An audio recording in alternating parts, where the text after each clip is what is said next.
Hi, Ray. We're going to start in about 2 minutes.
The broadcast is now starting. All attendees are in listen-only mode. All right. At this time, I'd like to call the regular meeting of the Odessa City Council, July 20th, 2020, to order. Up first, before we go any further, before we have our invocation, I would like to make mention, and Pastor will get a moment of silence, former city council member, one of the very first ones, Bill Phillips, passed away this past week. So we want to keep his family in our prayers and in remembrance. Pastor, would you like to come up and lead us in the invocation?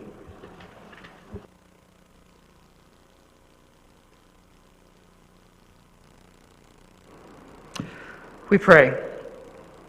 Lord God, as we pray for all who are in authority, we thank you especially for the form of government given us in our beloved country. Give us the grace with our fellow citizens to value the officers and the magistrates of our government as those sent by you. Instill in us the respect and honor that is due them. Lord, endow them with wisdom for their several duties, with a spirit of sacrifice for the common welfare, with mercy and justice, with uprightness and kindliness. Correct the evils of selfishness, greed, a vain desire for honor, or abuse of power among us, as well as in the other governments of the world. Grant that the true purposes of government may prevail in our nation and here in our community of Destin, safeguarding peace and prosperity, so that we may live soberly and uprightly in your sight and have opportunity to share you and your kingdom with others. These petition we pray in the name of Jesus Christ, your Son. Amen.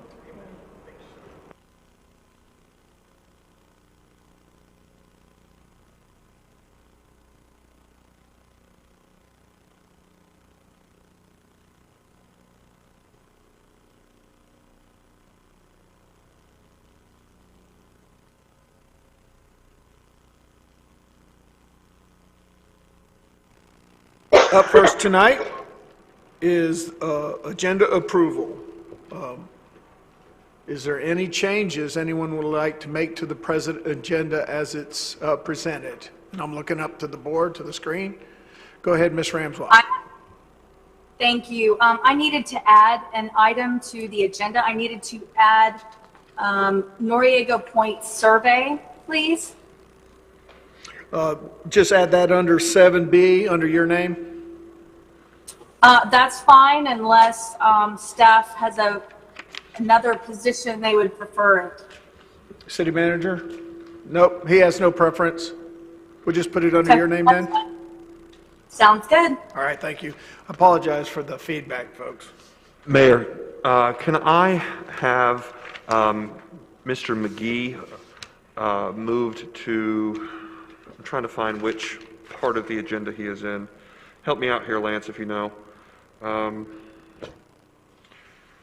Let's see. Well, Mr. McGee is a local citizen that has a a potential property that the city could be interested in doing some due diligence potentially in purchasing with regards to parking, et cetera, in the West Harbor District. And I'd like for him to have the opportunity to speak earlier in the meeting, given I don't want to have them sit in here all evening. So if we could get it put How about make it 4A1, right? let's do Beginning of that city then. manager Yep, report? 4A1 then. Thanks, Mayor. We'll bring him up. He'll be our first item on the city manager report, Mr. McGee. All right, so we have those changes. Is there any others? Seeing none, I'll entertain a motion. So moved. And I have a second. All right, I got to go down the line. Get ready with your buttons, team. Mr. Braden. Yes. Ms. Ramswell. Yes. Mr. Mitchell. Yes. Mr. Overdare. Yes. Mr. Marlar. Yes. Mr. Destin. Yes. And Mr. Morgan. Yes. So moved. All right. Item 1A, approval of minutes of July 6, 2020, regular city council meeting. So moved. Second. I have a motion and a second to approve. Is there any comments? Any items? Seeing none, I'll go ahead and take a roll call vote. Mr. Braden? Yes. Ms. Ramswell? Yes. Mr. Mitchell? Yes. Mr. Overdare? Yes. Mr. Marlar? Yes. Mr. Destin? Yes. Mr. Morgan? Yes. So moved. Item 1B, approval of the minutes of the June 29, 2020 City Council Budget Workshop. I'll entertain a motion. Second. Motion. I got a motion and a second. Is there any other comments? Seeing none, Mr. Morgan? Yes. Mr. Destin? Yes. Mr. Marlar? Yes. Mr. Overdare? Yes. Mr. Mitchell? Yes. Okay, Ms. Ramswell? Yes. Mr. Braden? Yes. So moved. 1C, approval of minutes of May 18th, 2020, regular city council meeting. So moved. I have a motion to Second. approve. I have a second. Any further comment from anybody? Seeing none, Mr. Morgan? Yes. Mr. Destin? Yes. Mr. Marlar? Yes. Mr. Overdare? Yes. Mr. Mitchell? Yes. Ms. Ramswell? Yes. Mr. Braden? Yes. Thank you. So moved. All right, up next, we have Gateway Samples, Mr. Rick Zampetti, CEO of the Barter Company. Sir, would you like to play? How are we going to do this? Is this online? They should be online. This is an item that I brought forward. A former councilman, Jim Woods, actually reached out and made an introduction between me and Mr. Zampetti. He is interested in presenting some ideas to us about how to have a new signage, a new gateway sign, like we've been talking about, especially over there by Mid-Bay Bridge, where folks think that the bridge is in our territory, and we talked about maybe having one at the foot, etc. So, Mr. Zampetti, thank you for joining us tonight, and take it away. Okay, I'm unmuted. Can you all hear me? Yes. Yes, sir. Okay. First of all, I want to thank you all for the opportunity. For the record, I like some of you all council members, I have several businesses. So this business is actually Postiglione Zampetti LLC, not the Barter Company, which is another one of my businesses. I have my partner on as well, Bob Postiglione. Bob, if you first want to introduce yourself. You have to unmute yourself, Bob.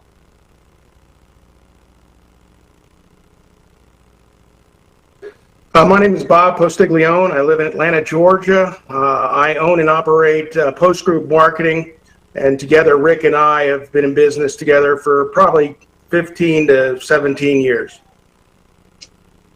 And myself, my name is Rick Zampetti. My primary residence is in Kennesaw, Georgia. I'm a part-time resident of Destin. I spend about 90 days a year down there. I'm also a pilot. I'm flying into Destin Executive many times, numerous. And so what kind of brought this together was I was talking with Jim about the signage y'all have as you cross the Destin Bridge, and how it was always faded and this and that, and how that's kind of an old traditional way of how they do signs. And I wasn't aware of that that's actually on military property. And then I also found out that you have to go through a lot of red tape just to go and change the ad copy there. So I kind of started introducing Jim to the Gateway Sign Project, which a lot of cities and counties are doing. And I put together a PowerPoint. I looked earlier. I don't know if you all received the entire thing, but I did give the city clerk the entire PowerPoint. But one of the things that was mentioned was that the negative publicity that the city gets from the toll booth coming across the Midday Bridge, and then you're actually not into the city of Destin until you actually reach land. So I did kind of a mock-up of a what a gateway sign would look like at that location there. I also did some other ones. Just, you know, you all are smart people, and you could see some of the from the FAQs, a lot of the benefits to this. Really, in a nutshell, this is the city has a lot of communication to get out, and this would be a great avenue to do that. We would basically fund this, so it would be no cost to the city. We would have sponsorships that would help pay for this. The city would have their own segments that you all can do your own PSAs and change them out frequently as you'd like. The city has total control of who advertises on there as far as the sponsorships. Bob, is there anything else I'm kind of leaving out? You guys have total control of your design. Anything that you can imagine, we can basically put together. And, you know, this could be one, it could be in several different areas of the city that these can be placed. To add to what Rick said, this would be a public-private partnership. A lot of cities and counties are going to this model. I'm working with a county here in Georgia to do one right now, but a number of cities and counties are going this route. As Rick said, the city has a lot of things to say to its residents and to visitors, and this gives you a vehicle to do that. And it's obviously a digital billboard. The technology in the industry is going that route, and you see them all over Florida. You see them all over the United States, for that matter. But the technology allows you, the city, to instantaneously change a message for a timely message, or just to promote different things, be it the retirement of a police chief or whatever. But it would be a public-private partnership. We would erect the structure to your specifications, and we would manage it, and we would pay for it through sponsorships to different folks. Which, as Rick said, you would have total control as to who could be a sponsor and what kind of copy that sponsor could put up on the message board. That's pretty much it. I know you folks probably have a bunch of questions, and Rick and I are ready to answer anything that might come our way. I've been doing signs for 42 years, and as I said, the industry is going this route, and it affords all kinds of flexibility to y'all to be able to communicate to your folks. Let's hope that next year the graduating class of 2021 doesn't have to have their face shown on a digital board, which I heard some of the local businesses were doing this year with the schools to recognize the students graduating. But you know, that's an opportunity for these boards. That's what they do. They can be very spontaneous in the message that you want to bring and get out. Thank you guys so much for coming and presenting. I have a couple questions, but since I asked you guys to come tonight, the rest of the council, please feel free to interject with your thoughts.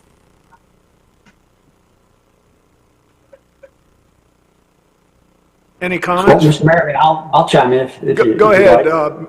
Mr. Overdeer. So I guess my only question would be, I mean, obviously the gateways coming into the city, the one coming across from Fort Walton Beach is on Eglin property, and the entryway coming in across the Mid-Bay Bridge is owned by the Mid-Bay Bridge Authority. So, I mean, are we looking to maybe just give our blessing to this, because aren't they going to actually have to work with somebody besides us? Well, ideally, we want to work within the city limits. So anywhere within the city limit that has the opportunity where a lot of cars would be going by would be a desired location. Okay, so we're not talking about the entrance coming in right off the Mid-Bay Bridge and the entrance coming in before you get to the Marler Bridge. If the city has access to that property, then that would be an ideal place. If not, then we would have to look at other opportunities. Okay, all right, understand. Thank you. I did the Midday Bridge as an example just to show you what, basically would look like. And I guess in a perfect world, that's where one would be because of the traffic that comes into the city from, especially out of state, everybody coming in on vacation people. Yeah, and I have no idea how amenable the Mid-Bay Bridge Authority would be to allowing us to put that up. That would be a perfect location, but again, that's their land, and they have the authority to do what they want to do, I guess. Do we know how far the Mid-Bay Bridge property extends until it's essentially county or Kelly? It comes all the way down to 98. Interesting. Skip is right.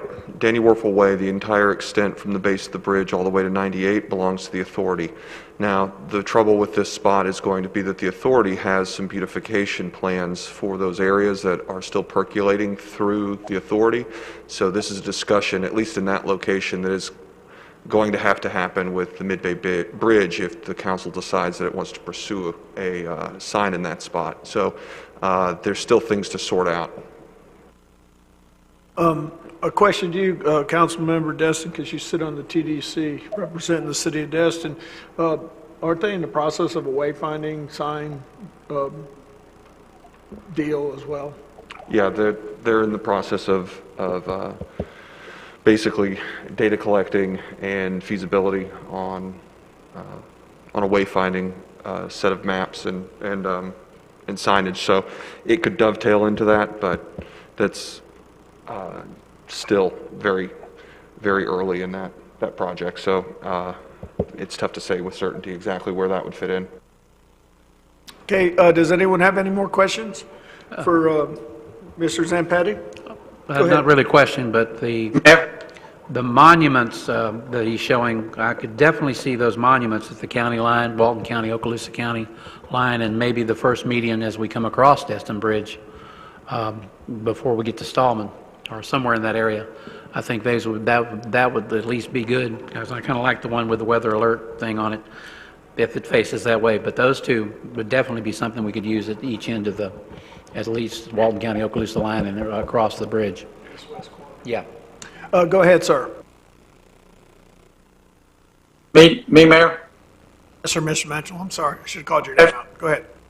No problem. Thank you. A couple of things. About a year or so, we had a presentation from the Mid-Bay Bridge Authority Director.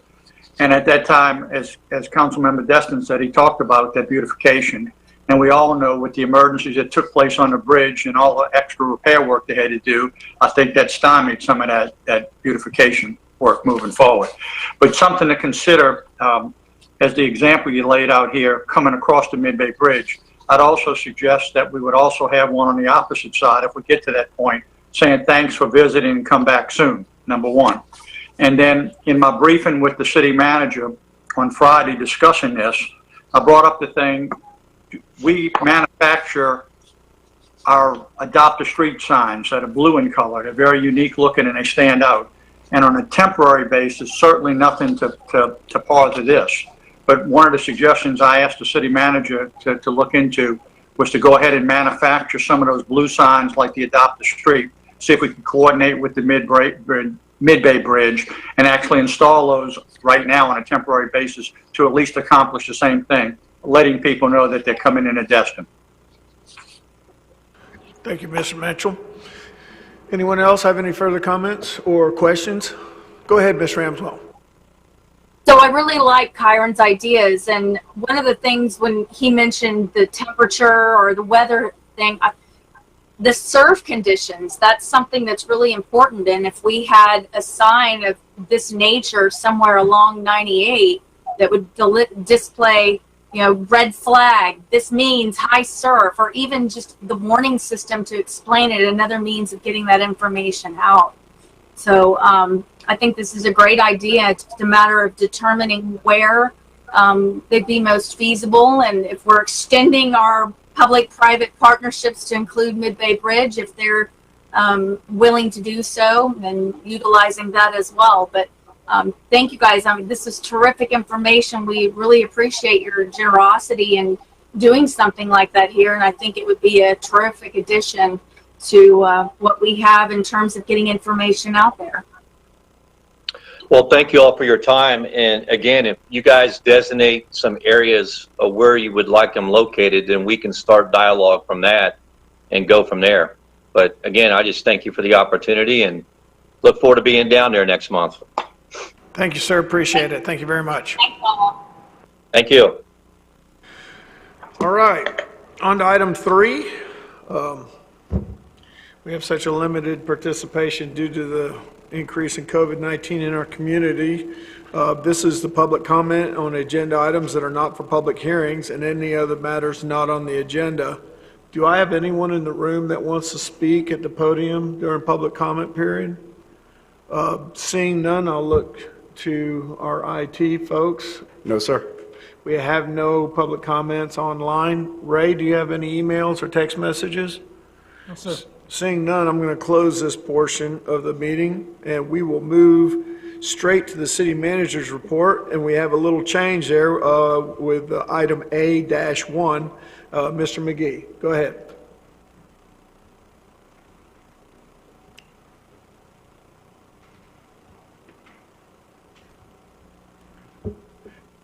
Hit the button, state your name and your address, and have at it. I'm John McGee. My address is 2578 Vista Circle in Shalimar, Florida. I'm also chairman of the board of First City Bank. And so, Mr. Mayor and council members, you don't have to worry about anything. I'm not asking for anything, and I'm not mad at anybody, but I'm just here more for information purposes. Over the last 10-15 years maybe, I've had several conversations with people that had worked for the city previously and are no longer with the city. But I own a piece of property at 363 Harbor Boulevard where the First City Bank branch is. I own the land under that, and then the bank itself owns the land behind there that opens onto Mountain Drive. And that property is, so it's two pieces of property owned by different people. But presently it's going to be listed, and I spoke with Parker about it, and he suggested that I bring it to your attention because I know the city has had an interest in more parking in the harbor area, and it's right across the street from the Destin Yacht Club. And all of it together is about 1.7 acres. And so anyway, right now, you'd be dealing with one person to buy it. And I wanted to make you aware of that. And you know, if something happens, things change, you might have more than one person to deal with, and then you'd be trying to buy two pieces of property. And I just wanted to come and make you aware that the property was listed, and it can be bought as all one piece if you so desire. So, And so with the two pieces combined, it goes from 98 to Mountain Drive. yes, sir. And from, what's the side street right there?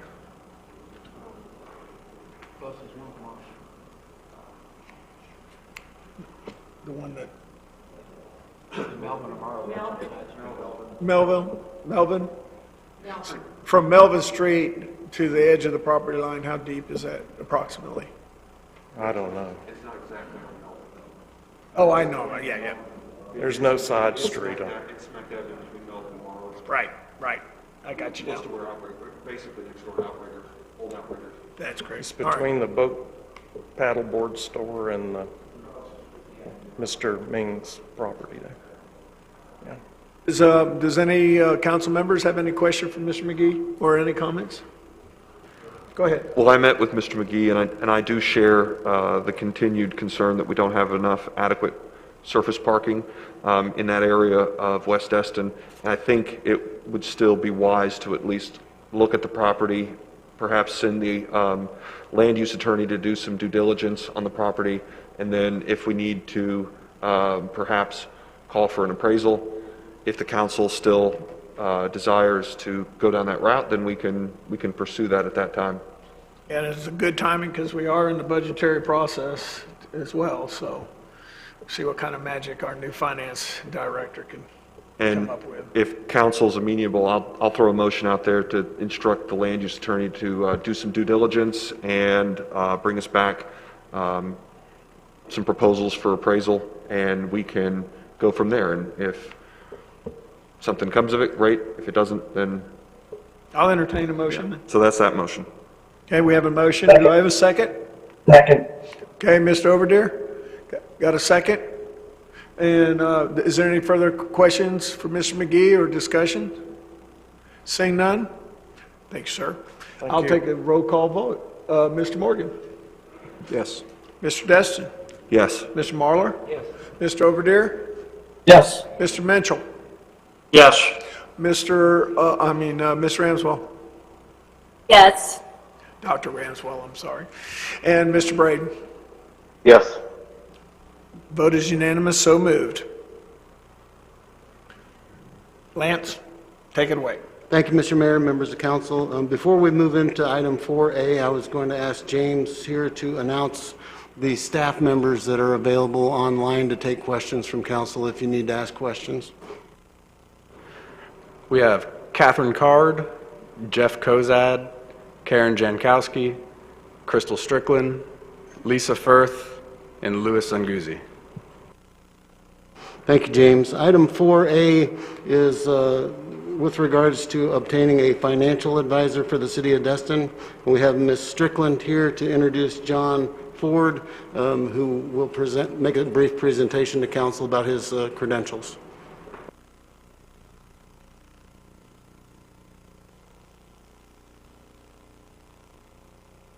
Just bear with us, folks. There we go. There we are. I was just unmuted. Good evening, Mayor Jarvis and council members. This is Crystal Strickland here in the office. So the city has some really high dollar projects on the horizon, including in the near term, some beach acquisition. Midterm, we're looking at the Crosstown Connector, and long term, we're looking at undergrounding. So a financial advisor could help our finance department strike the right balance of debt and to access the most or the least expensive debt. The city's bond counsel, Dwayne Draper of Bryant Miller Olive, currently works with Ford & Associates.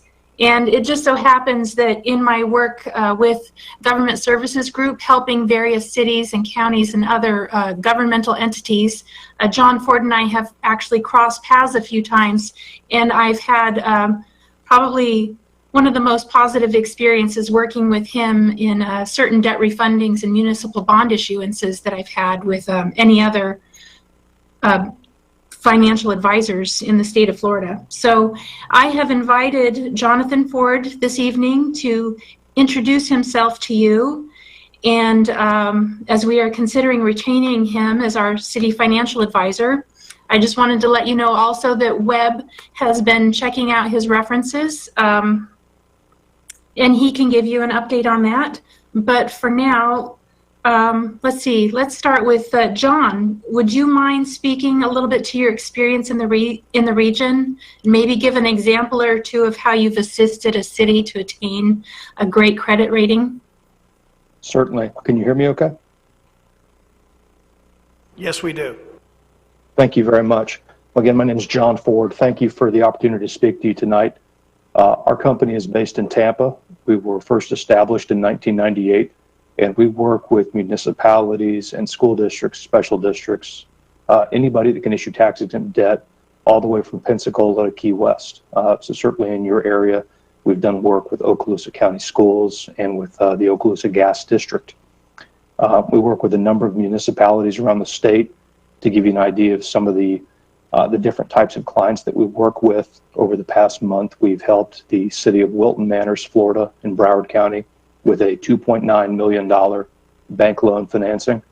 And just last week, we priced a $360 million transaction for the city of Tampa that was rated AAA by all three rating agencies.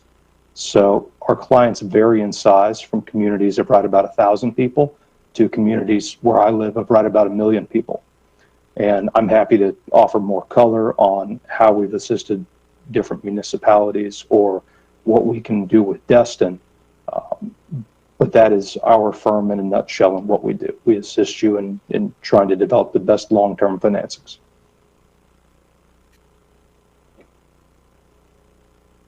Go ahead, Crystal. Yeah, no, Mayor Jarvis, council members, do you have any questions for John Ford or just about financial advising in general for municipalities?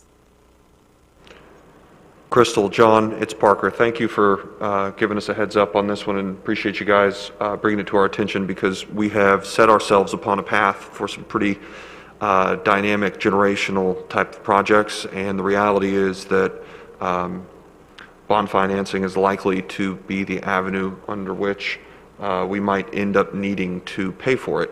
And so I think it is a reasonable thing to do to bring in some special help. And to the degree that it is a sufficient motion, I'll go ahead and make the motion that we instruct Lance to engage this special counsel so that we have them ready for when we need them. We're still ironing out, of course, the details on these big projects, but we're going to need them very soon. So if we give Lance the authority, I think we'll be ready to hit the ground running when we start hitting some basically when we're just going to hit the ground running, basically. So and we need to be ready for that. So I'll make that motion to instruct Lance to execute whatever agreements are necessary with the city attorney, along with the special counsel for financial advisement. I'll second that, Mayor. I got a motion. I have a second. I'll open this up to comments from council members or questions for Mr. Ford. Go ahead, sir. Mayor? Yes, sir. Okay, so as I'm looking at the recommended motion, I don't know how many of these extra items that are in the recommended motion, as far as the not to exceed the $10,000 and to accept a procurement from competitive bid requirements, if that all kind of needs to be in the motion, and if Parker would be considered. No, listen, I was winging it because I didn't have the recommended motion. Skip, I'll withdraw it, and you can read it straight out. I think that's probably the better way to do it, cleaner. Okay. So I motion to allow the city manager to engage Ford and Associates at an amount not to exceed $10,000 per year, plus reasonable expenses, and to exempt this procurement from competitive bid requirements in accordance with Section K of the city's purchasing manual. I have a motion. Second. And I have a second. Mr. Mentrell, I saw that you wanted to make a comment. Unmute. You're on mute, sir. Okay, I'm sorry. I was trying to address the exact same thing Skip did. Thank you. All right. Is there anyone else has any comments? Looking up. Seeing none, we have a motion. We have a second. Mr. Braden.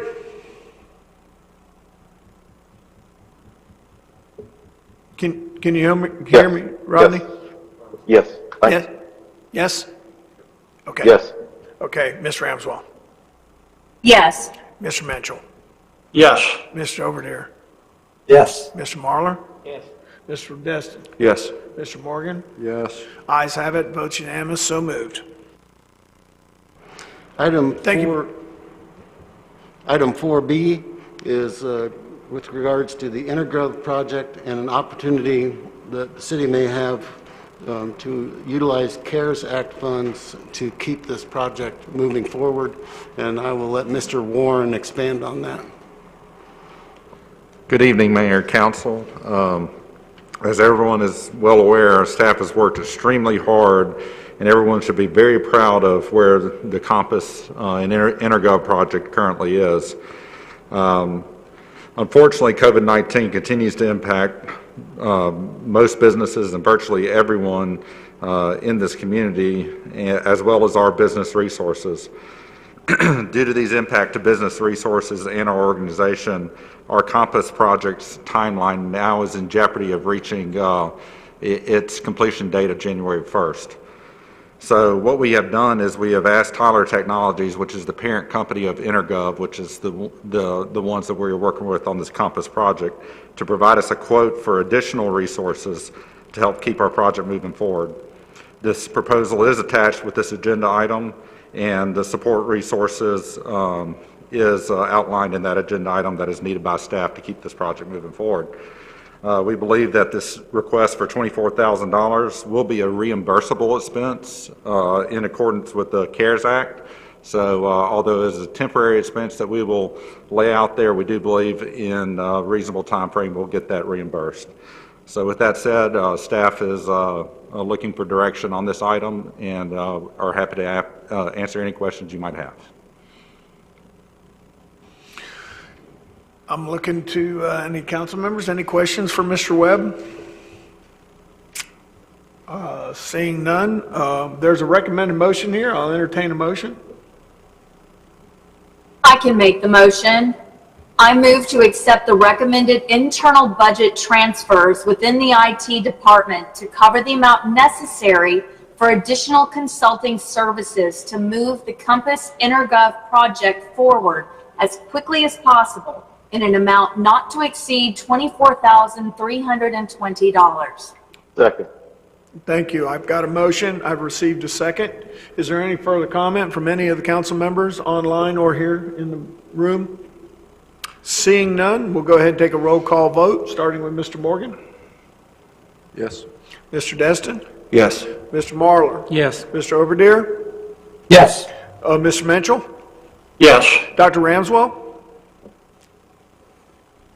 Yes. Ms. Braden? Mr. Braden? Yes. Yes. All right. Take Lance? Item So 4, moved.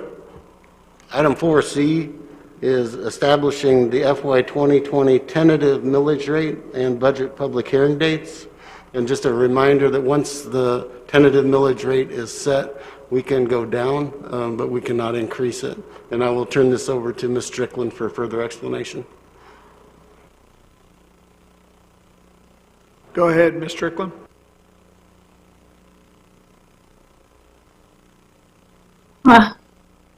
Sorry, there's a time delay each time I get unmuted by the presenter. So yes, I have presented here that we are recommending our tentative millage rate at 1.6150, which is our current existing millage rate. This is an effective 4.25% increase in taxes to our citizens. But with the list of projects that we have that are so high on our priority list, I recommend staying with this 1.615 as we have done for the past few years. And so at this point in time, we're just going to lock that in as our tentative maximum millage rate. Going forward, this will be presented on the trim notices to all of the property owners within the city limits. And at this point, if we lock it in here, then we should not increase it. If we did increase it, then we would have to bear the cost of sending out the new notices to all the homeowners, which we really don't want to do. So with your permission, I'd like to have someone read the motion, and we will set this with the property appraiser, and this also sets the date for the first public hearing. Okay, Skip, would you like to do that for us, please? Certainly, my pleasure. You were set up, by the way, just to let you know. Okay, thanks. I move the council set the tentative millage rate for ad valorem taxes at 1.6150 mils, which is more than the rollback rate of 1.5491 mils, and confirm the date and times of the public hearings for the FY 2021 budget on September 8th and September 21st, 2020 at 6 p.m. I have Second. a motion, and I have a second from Dr. Ramswell. So is there any comments or from any of the council members on this item? Seeing none, I'll go ahead and start at the other end. Mr. Braden? Yes. Dr. Ramswell? I'm trying to get that out. Yes. Mr. Mitchell? Yes. Mr. Overdeer? Yes. Mr. Marlar? Yes. Mr. Destin? Yes. Mr. Morgan? Yes. The vote is unanimous, so moved. Sir? Item 4D is asking for council's authorization to issue a task order to restripe Calhoun Avenue and Seibert Avenue, and Mr. Burgess is here to expand on that.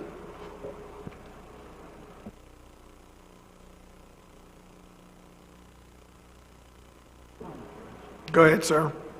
I don't know if anyone had any questions, but the city has about a dozen collector class streets.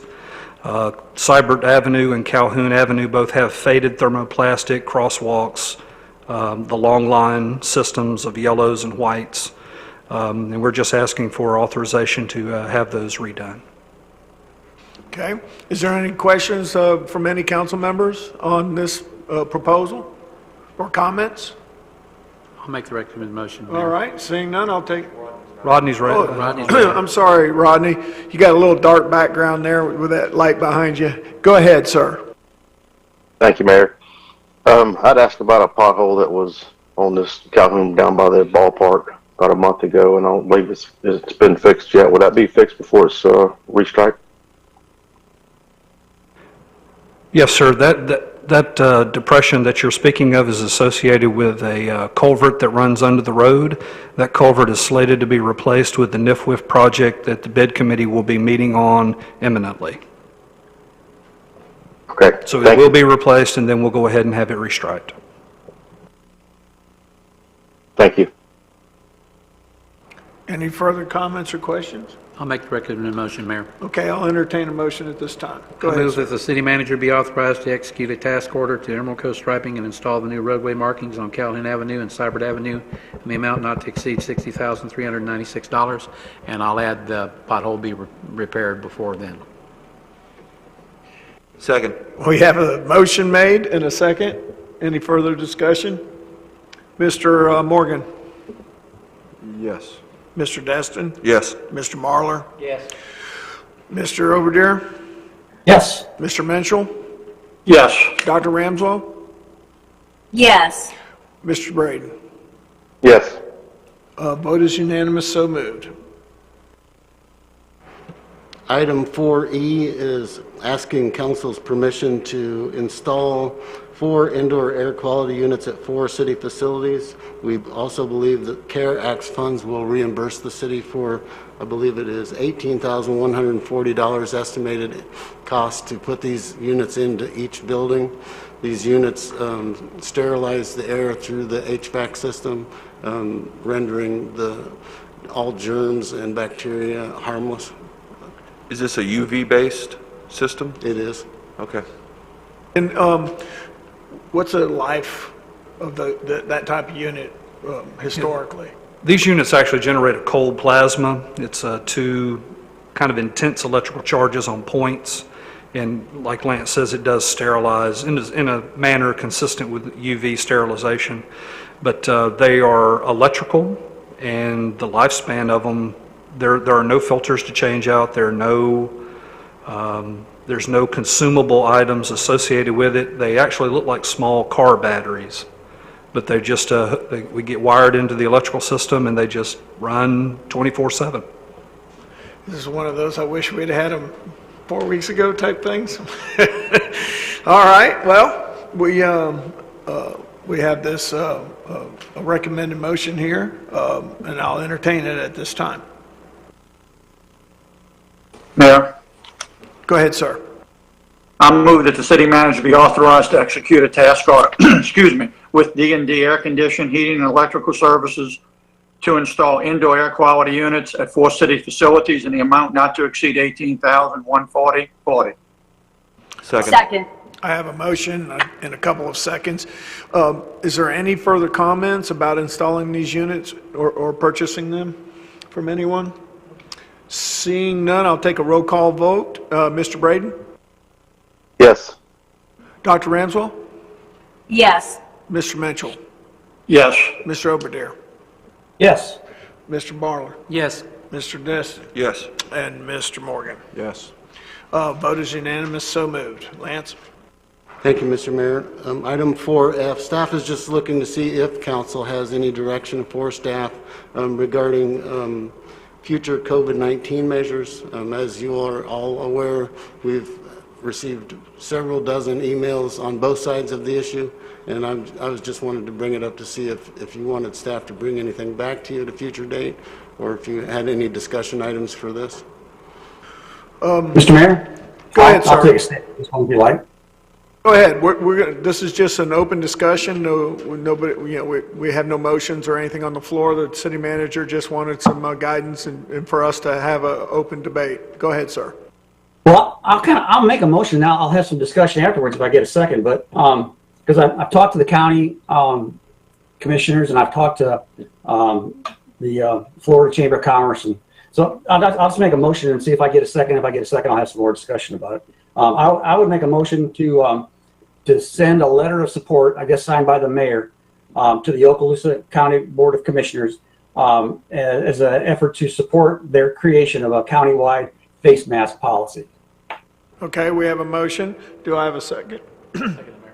I actually have a second here, Skip. So let's open this for discussion. I'll just start. We'll just start with Mr. Braden and just work down the aisle just to make it easy. Do you have any comments or discussion points, Mr. Braden? No, sir, I sure don't. Thank you. Dr. Ramswell? No, I'm thinking we need to kind of see what the county is doing so that we can make sure that we're not in contradiction to whatever they might do, especially since we have pockets here that are county and not Destin. And folks, I'll come back to you as we go down. We'll come back in case somebody hits a point that you'd like to expound on. Is that all, Dr. Ramswell, at this point? It is. Thank you. Mr. Mitchell? Yes, sir. I made contact with Dr. Simpkin, who is the chair of the county's COVID-19 task force. And at their meeting Friday, they made a unanimous vote to ask the county commissioners to mandate a mask for the county. It is my understanding that the county commissioners are going to have this tomorrow on the agenda for discussion, possible motion. Just wanted to let everybody be aware of that. Thank you, sir. Skip? Yeah, okay. So I talked to the county commissioners, and of course we've all gotten the letters and the emails and texts and voicemails from everybody in the community. Everybody, I think it's about 20 to 1 people wanting us to have some kind of a mask policy. It's not actually going to be on the county commission agenda tomorrow. Although they are going to bring it up. Some of the commissioners will bring it up, and they're not sure if they're going to have like a workshop or an emergency session or what they're going to do, but they'll have some discussion about it tomorrow. They've already kind of got a draft policy written up that basically covers the entire Okaloosa County, including the municipalities. And I've heard from their county attorney, Lynn, and I can never pronounce her last name, so I won't try to butcher it. But anyway, their county attorney has assured them that is legal for them to do. And apparently they're also going to have a portion in that policy where a municipality could opt out. And there's been some municipalities that have said they don't want to have a mask policy for whatever reason. But so if we didn't want to participate in whatever policy they come up with, we could elect to be exempt. And then if we want, at a later date to come up with our own policy that was different from theirs because we didn't agree with theirs, that would be something we could do as well. But I think for right now, if we just send them a letter of support, showing that that we're behind them in wanting a mask policy, and then let's just kind of see what course of action they take. Mr. Marler? Well, I'm kind of on mixed emotions on this, but I wanted to second it because my biggest problem with the mask is that, and I mentioned this earlier, we are a country, not only that, but a world that's based on face recognition. And it may help us, it may not, but it proposes identity problems to me about, going into the public stores and things like that. And I know that sounds funny, but roughly, it is a problem when you think about the facts of things. And I've made a lot of jokes about it, but I mean, for the sake of health, yeah, I'm not saying it's wrong. Because a lot of people it's kind of sort of 50-50 either way. Some people say it works, some people say it doesn't. I'd prefer if we were going to have masks, that the entire country or the entire city had a uniform style of mask that they knew would work. We've got all kinds of different masks, and my visual is the wonderful one that you'd use on a pirate ship or anything like that, or the old Western style, or to the hospital style. I mean, I'm not against it. I just have a lot more questions. That's all. Thank you, sir, Mr. Destin. Mr. Morgan? Yeah, I support Skip's motion. I think this is another example of our governor kind of failing to lead, because we're going to end up with how many 60 counties in this state with different ordinances. The municipalities will all have different mandates, and I am not in favor of the checkered board strategy that we took with our beach closures. And for the opponents of a mask mandate, when you have the state of Alabama and Panama City Beach, they're not exactly bastions of progressive politics or policies, and I'd hate to be outdone by the state of Alabama on this, but this is what it is. Roll Tide. But yeah, I do believe that since we do not have our own sheriff's department, that enforcement would be just about impossible. I'm not sure if Okaloosa County Sheriff's Department would enforce a mask mandate anyways. And so whatever we do, I do think we should be in sync with the county on it. Thank you, sir. I've already gone on social media myself. I'm a proponent, of course, of personal freedom and personal responsibility. But that being said, all 5 of my son's businesses, we went to mandatory mask wearing for our employees, including our kitchen staff, which is god-awful on their part. It's terrible for them to have to wear them. But we did it based on the realization that staying ahead of the news cycle and or the COVID-19 reports, which we all get every single day, that it would be best that we try to do right or wrong what to show an effort that we care, and with that, and that's a policy that our family took in our family business. When it comes to mandatory mask wearing from the government, from the city of Destin, from this dais, I want to make sure that whatever we do it within the confines of the authority that we have as a city. And the same thing for our county. I personally support mask wearing. My idea was probably the authority we have is to require the businesses in Destin or in the county to make it mandatory for their employees and people that do business in them wear masks.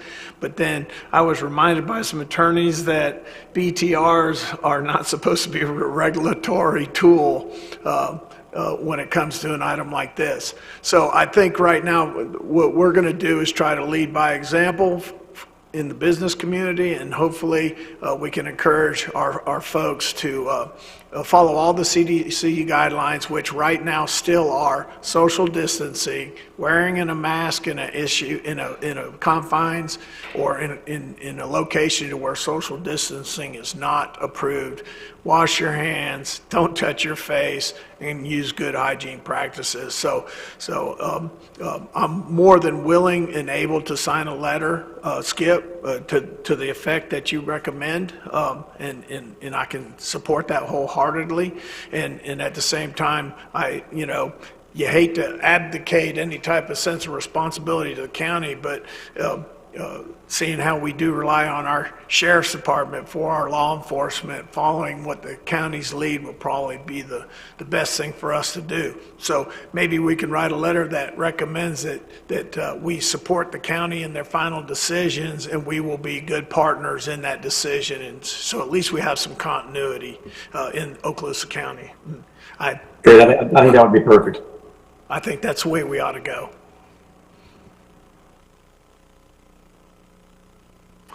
All right. Any further comment from any of our other council members that would like to weigh in an additional time? Go ahead, Mr. Braden. Thank you, Mayor. The only thing that would worry me, spending a whole lot of time on it, is everyone that has a concealed weapons permit cannot wear a mask if they're carrying. That's going to create a large issue, and I don't know how they're going to handle that one, but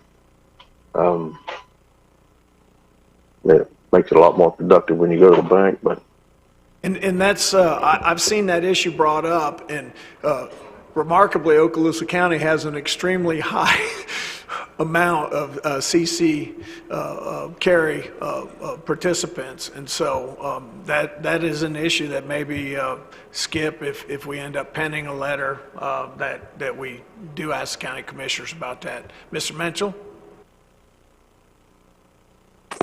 The only issue, concern I have is we're drafting a letter in support of a policy that we haven't even seen.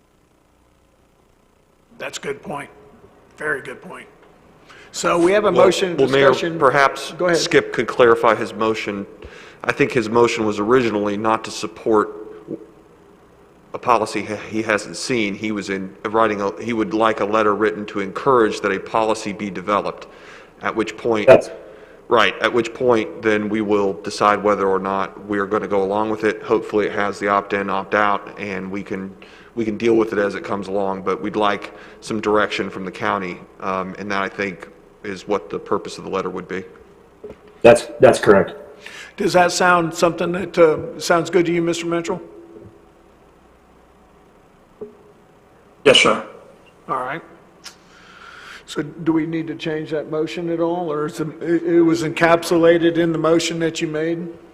No, I think it was just clarified what I meant.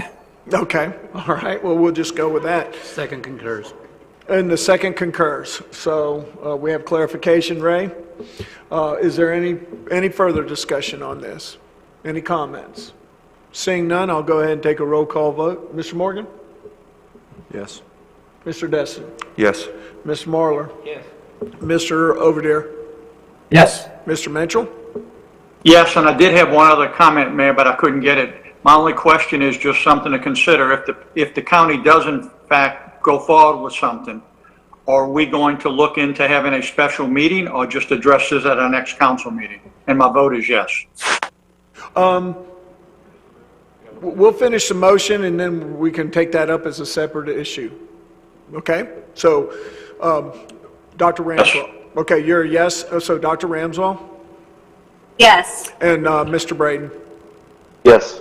Okay, Mr. Mitchell brought up a very good point. Do we want to do something in a motion form or just get a consensus that we're going to have, if the county does come up with a change of status from where they are today, because their status today is they were just going to follow the governor's emergency orders and the CDC guidelines with the letter that came out of the chairman of the county commissioners 3 weeks ago, I believe. That's their status now. So if they do something tomorrow that changes that, do we want to have a special meeting, which actually going webinar would be easy to do? Under the charter, who has the ability to call a special meeting? The council would generally do that. I would say that it might be a bit premature to set a special meeting at this time because the county does not have an ordinance on their agenda tomorrow to implement a mask policy. So I think that if a special meeting was needed, it would probably be after the August meeting where they would consider implementing that. Or the county may set a special meeting at a future date as well. Maybe that was something the council might want to consider, that if the county sets a special meeting related to a mask policy, the city would follow suit as soon thereafter with another special meeting. Just something to throw out there, consider. My suggestion is that we've always had the authority to call special meetings whenever we've needed to in an emergency. So if it comes to it that a set of council members really want to call a meeting, or the mayor calls it, or, I mean, clearly we're in an emergency situation, if we feel the need to act and it be timely, I think we still have that authority. I just don't know if it's right to set something right here tonight before we know exactly the universe that we're going to be living in several days. Yeah, and that's a point Mr. Mitchell made. So what we can do then is see what the county does, and we'll, any of the council members, once you see what those actions are, contact our city manager, and he can doodle poll us for a special meeting if everybody feels like that's a requirement. All right, how's that sound? Is that good with everyone? Any comments to that effect, good or bad? Seeing none, we'll move on to the next item. Go ahead, sir. Thank you, Mr. Mayor. I have a few announcements. One I didn't have time to get printed on here. I've had several inquiries, and I know council members have too, regarding the US 98 construction project. So I have Mr. Burgess to give a brief update on where that stands. Thank you, Mr. City Manager. After the email I received last week, I reached out to Metric Engineering, who are overseeing the widening project, as well as the project manager for FDOT, Ms. Kelly Rice, and asked them about the section between Airport Road and Matthew Boulevard, and when we could expect that to be reopened fully. Received an email from Mr. Ward over the weekend and spoke to Ms. Rice again this morning. There is about 370 days left on that contract for the widening project. Unfortunately, FDOT did not put in a performance incentive in the original contract, but the good news is they are considering one now to kind of provide a financial incentive for the contractor to finish early, possibly as early as spring of 21. Like I said, we've got 370 days, so it should be about this time of next year that the contract would be up. In addition, the section between Airport Road and Matthew Boulevard is not ready for what's called its friction course, the top coat yet. And then they also have some conflicting striping regimes out there now, which they just can't open the road to traffic right now. The plan, according to Mr. Ward, is to have the friction course and have it restriped this fall when traffic is reduced. That's a quote. Most of the paving will be done at night, and like I said, the road cannot be open to 3 lanes due to conflicting traffic striping. So that's my update. So I got a question. So is the issue with the last friction coat a matter of traffic or a matter of curing of this last coat? Unfortunately, FDOT did not put in, like I said, a performance incentive for that part. They did put down the base course. There is a punch list of defects in that base course that the contractor has to resolve before the top coat can be put down. So as it stands right now, they still plan on doing it in the fall because of all the congestion that we have, which is odd because it causes congestion. At least we got an answer, because everybody's been beating us up over why in the heck that portion isn't done when it looks like it's done, but it's not done, correct? It is not done, sir. Any questions? Mayor, Go ahead, sir. I think we ought to get our public information officer to put something out just in a press release about that, because the emails just keep coming, the phone calls keep coming, and if somebody's not watching this meeting tonight, they're not going to know. So I think it'd be good to get that out and just to inform the public. Yeah, and probably do it once a week, just to cut down on our mail. We'll make that happen. Thanks, sir. Go ahead. Another announcement is a week from today, we currently have a workshop scheduled with the Destin Fire Control District to discuss potential use of a portion of Clement Taylor Park. Just wanted to make sure with the current situation with COVID-19 that council is still okay with proceeding with this workshop. An option that we have is, I believe the last budget workshop we did entirely online, and that is an option that we could implement for this to keep people at safe distances if you wanted to proceed, or we can proceed as we are tonight. I just wanted to bring it up that it is scheduled for a week from tonight.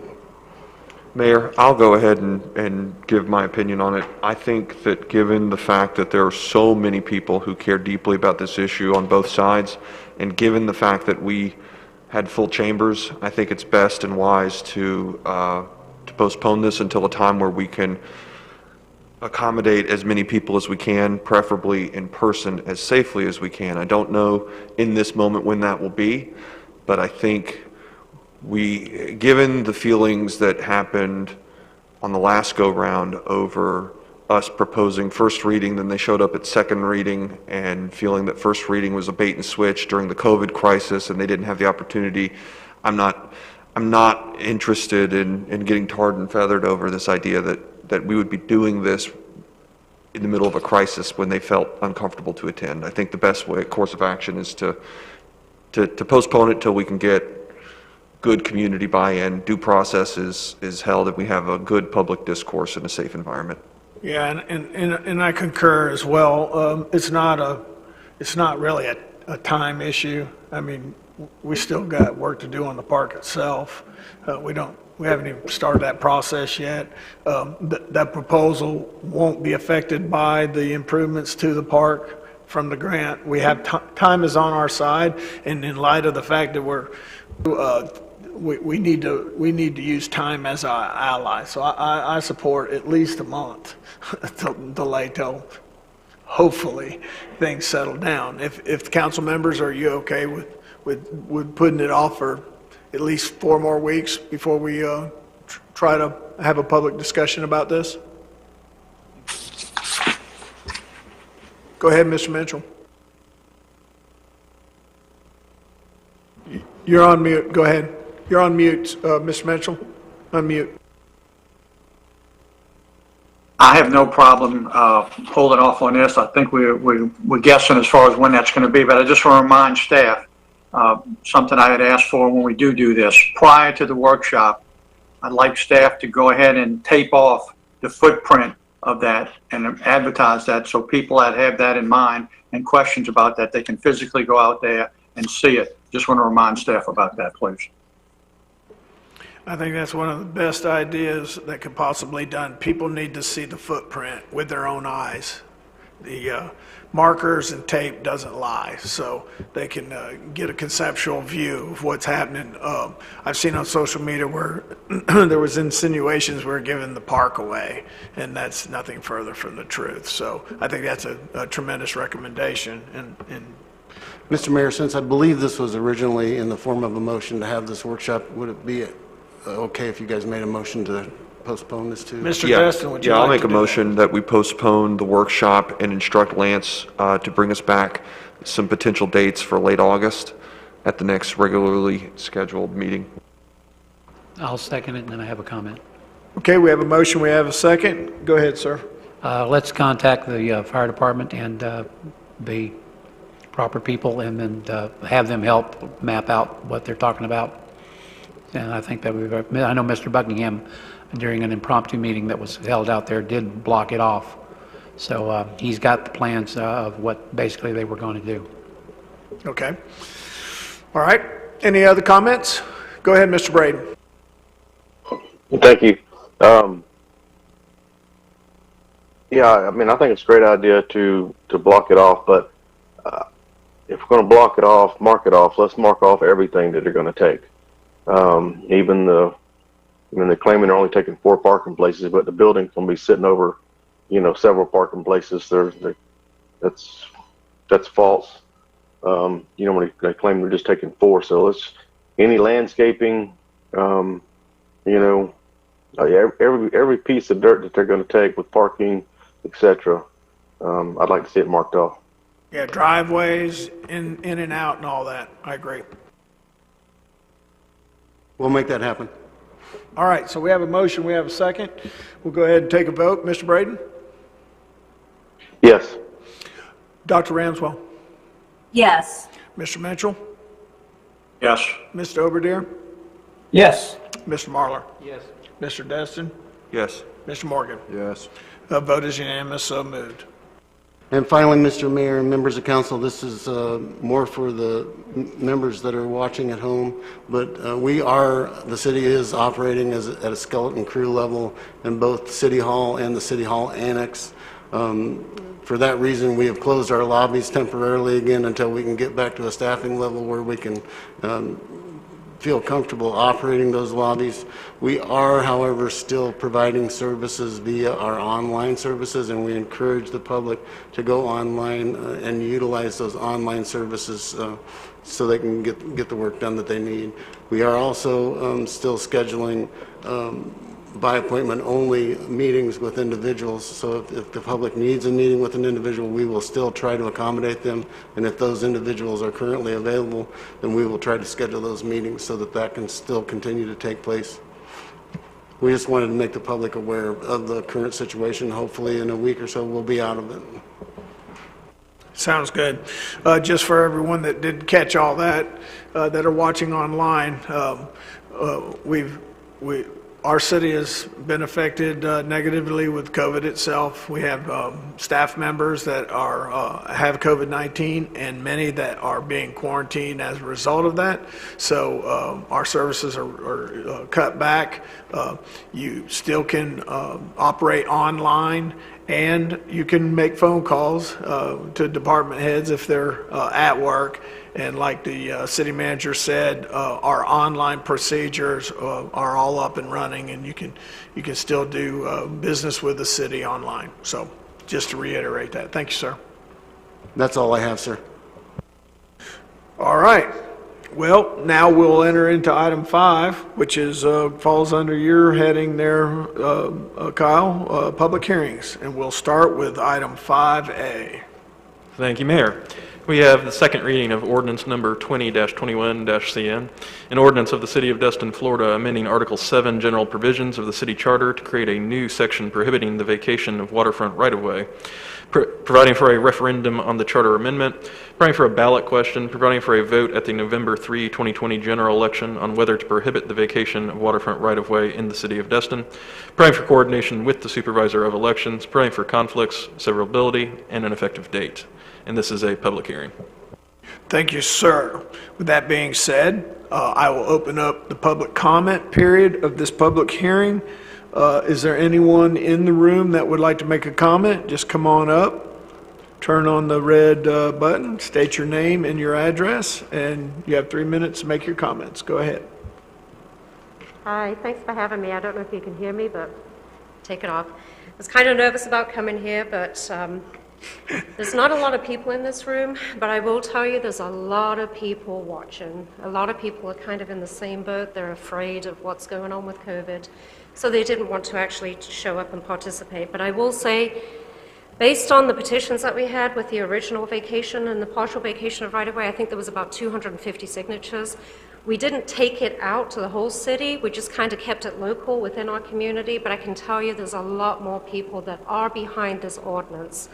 So we really, really support this ordinance. I know everybody that's watching is cheering for this, and I really do appreciate everybody up here on the dais and the council for actually taking this up and bringing this forward.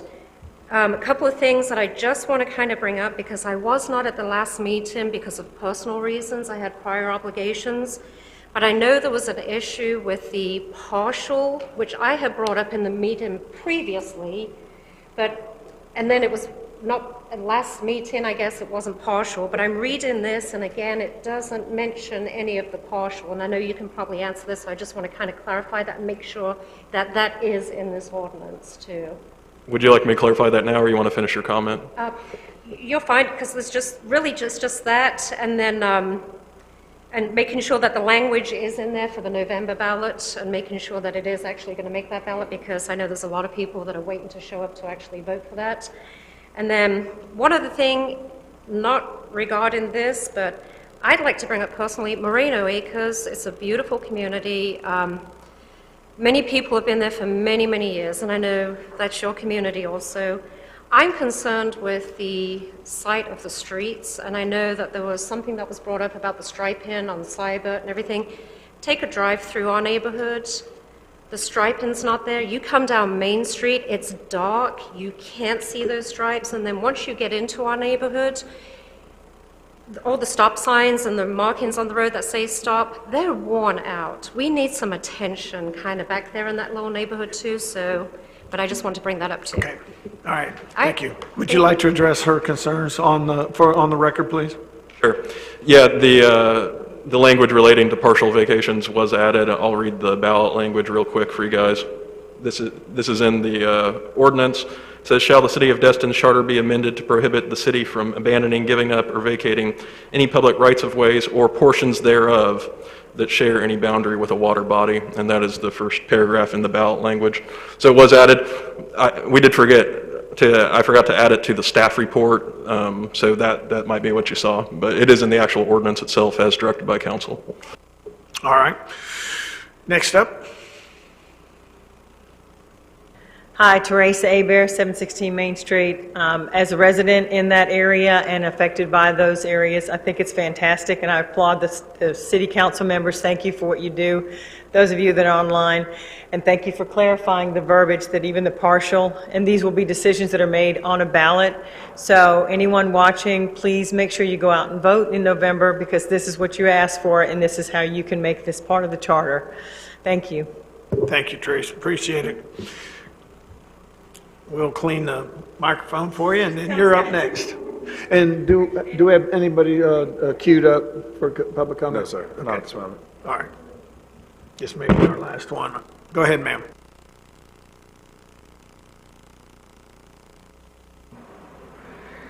Becky Pritchard, 145 Timber Court. I want to reiterate what Joanne said, that I believe when y'all voted last council meeting, there was maybe an issue on whether you were going to actually vote on this as it read, and I believe Ms. Kopp said, you can go ahead and vote on what it will be amended to say, and it kind of concerns me that the amendment is still not on here, because I don't know, something just seems kind of weird about y'all voting on what's written versus and what actually is going to be on the ballot is very different. So this is the second hearing, so this is the last hearing. So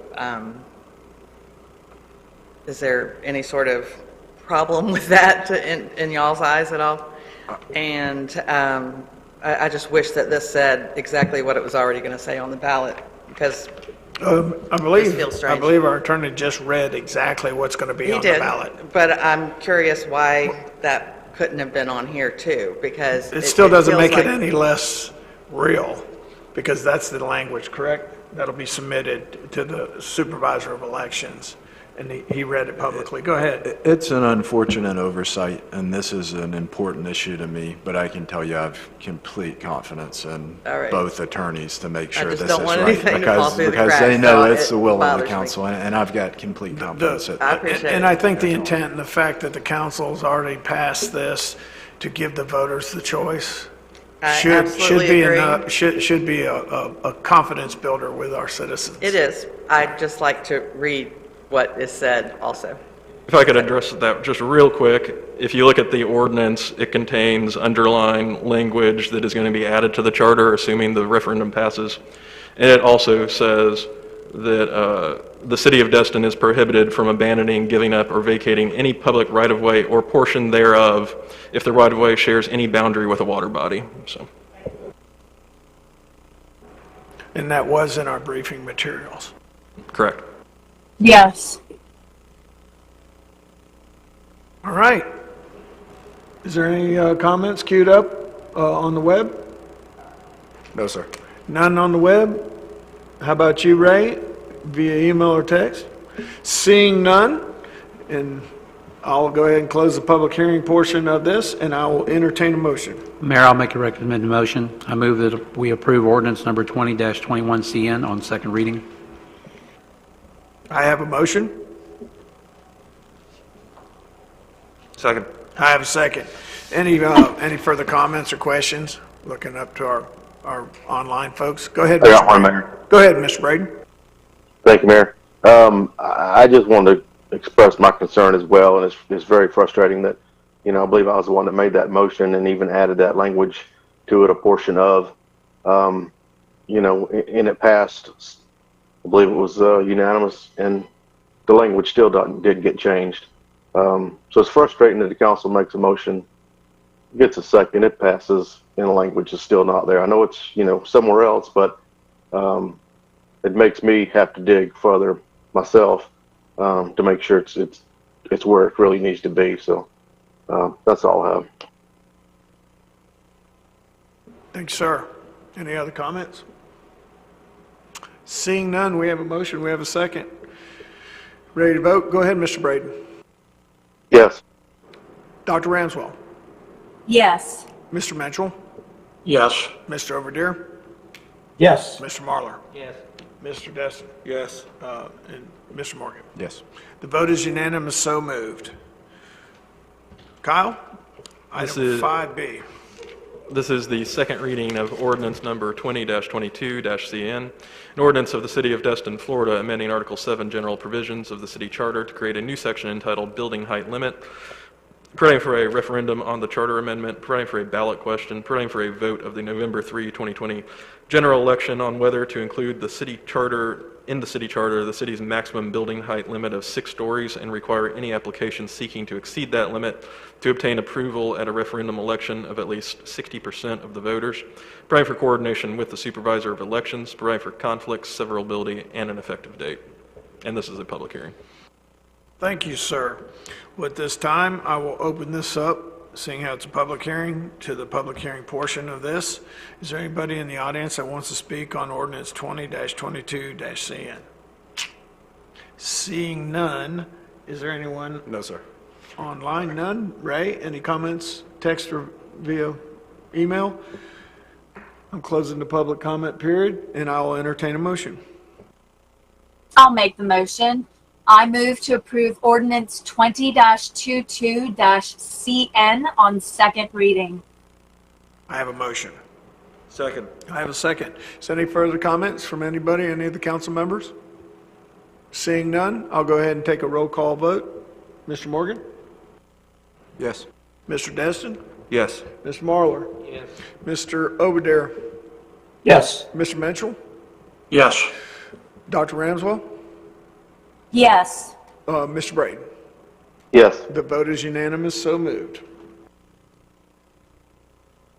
We have the second reading of ordinance number 20-23-LC, an ordinance of the City of Destin, Florida, amending Article 8 of the Land Development Code, providing the vacation of waterfront rights-of-ways, providing for findings of fact, providing for incorporation into the Land Development Code, providing for conflicting provisions, providing for severability, and providing for an effective date, and this is a public hearing.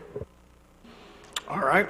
Seeing how this is a public hearing, is there any, we'll enter that portion of it. Is there anyone in the audience that wants to weigh in on this particular ordinance of 20-23-LC? Seeing none? How about online? No, sir. No. Ray? No comments, emails, or text. So at this portion of the second reading of ordinance 20-23-LC, I will close the public hearing process and entertain a motion. Mayor, Go ahead, sir. I'll have to ask staff about this. I think it may be the latter part of this recommended motion may not be right, but I move to approve ordinance 2023-LC on second reading. Is it correct and direct staff to advertise for second reading? That's what we're doing now. And that should be struck, probably, the second half of that. That's what I thought. Okay, so I move to approve ordinance 2023 LC on second reading. Second. I got a motion and a second. Any further discussion? I have a question, Go ahead. actually. So I know that we're doing this to add it to the land development code, and I'm just wondering why we're not doing the same thing for item 5B about height. Would you like to? Go ahead, Mr. Destin. Already in. Well, I think Ms. Kopp can clarify if I get it wrong, but I believe there's no need for it considering the land development code already is set at 6 stories. Ms. Kopp? Did I unmute myself? Yes. Do you concur with Mr. Destin's comments or would like to add something?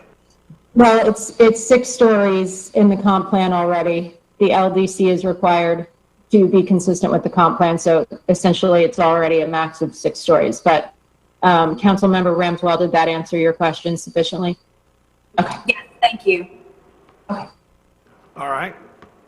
That being said, we have a motion, we have a second. Is any other questions or comments to be made? Seeing none, Mr. Braden? Yes. Dr. Ramswell? Yes. Mr. Menschel? Yes. Mr. Overdeer? Yes. Mr. Marlar? Yes. Mr. Destin? Yes. Mr. Morgan? Yes. The vote is unanimous, so moved. Item 6, consent agenda. I'll entertain a motion.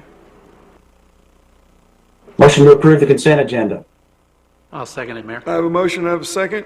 Any further? I have a question about items 6E and F, so I'd request to pull those. Can she? Yep, she has, yep. Councilmember Owens. Yeah, no problem. So we'll pull item E and item F. Is that correct? For discussion? Yes. Okay. Yes. All right. Item 6E and 6F have been pulled for discussion. So at this time, we have a motion and a second to accept the consent agenda. Seeing no further comment, I'll go ahead and do a roll call vote. Mr. Morgan? Yes. Mr. Destin? Yes. Mr. Marlar? Yes. Mr. Overdeer? Yes. Mr. Mitchell? Yes. Dr. Ramswell? Yes. And Mr. Braden? Yes. The vote is unanimous, so moved. Go ahead, Ms. Ramswell. 6E, Disaster Recovery Services, authorization to renew the contract. Thank you. So I was just wondering why we have 2 disaster recovery services being contracted. Do they each handle different things, different aspects and elements of disaster recovery, or is it just to have 2 on standby? What is the purpose of 2? Lance, I'm sure that question is directed to you or staff. Go ahead. Yes, Mr. Burgess is going to answer that. Go ahead, Mr. Burgess. Okay, back in 2019, when we advertised this and we were going through this process, resiliency and redundancy is a tenet of emergency management.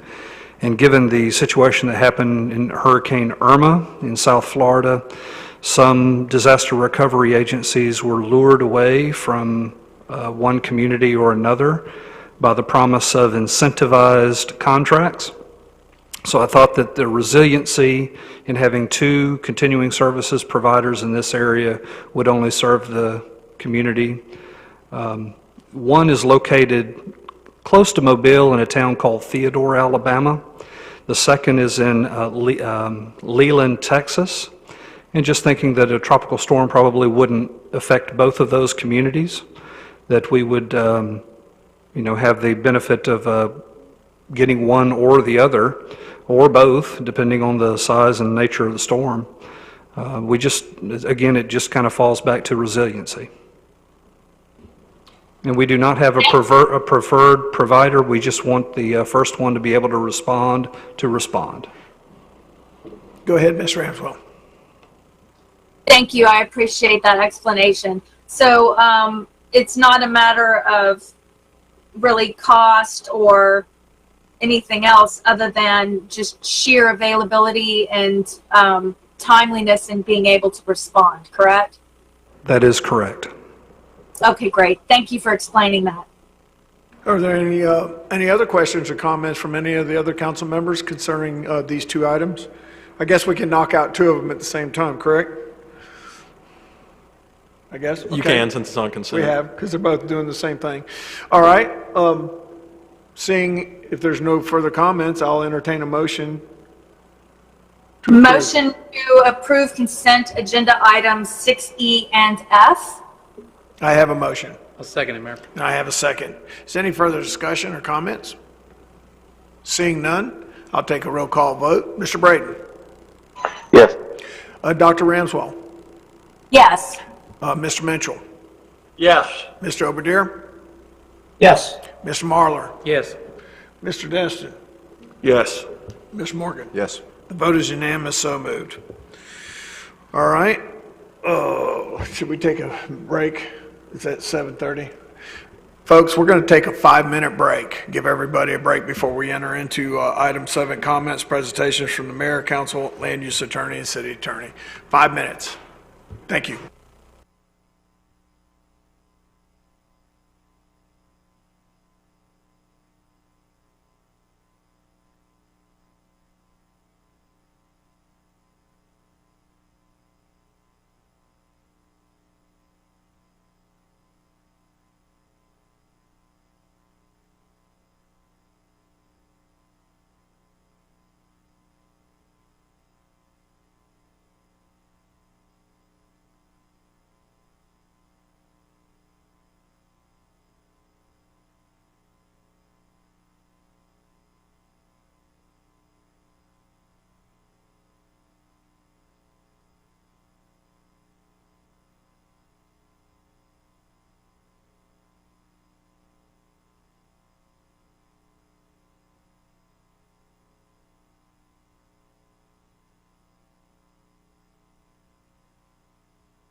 Got Dr. Ranswell, she's got her silver cup with flowers on it and a straw. That's how you get a head freeze, by the way. Oh, yes, that's nice. All right, I'm going to go ahead and call our meeting back to order. First up, we have comments, presentations from our council. Mr. Braden, you're up first. I have nothing tonight, Mayor. I'm just glad to be able to attend. And we are very thankful and glad that you are able to attend, sir. Appreciate it. Taking one for the team. I'm sure you're not feeling like doing jumping jacks at this moment, so thank you for participating. Ms. Ramswell. Thank you, Mayor. So the first thing I have tonight, I'll do this real quickly before we get to the survey item, but I don't know how many of you have noticed in the paper each day when they print the results of coronavirus testing, I noticed that Destin is listed under both Walton County and Okaloosa County, and it's different numbers. And I reached out to Catherine, I reached out to Patrick Maddox, I know Catherine reached out to someone else, and nobody seems to know why and what the difference is. So I just wanted to bring this up because I am still trying to get an answer on this.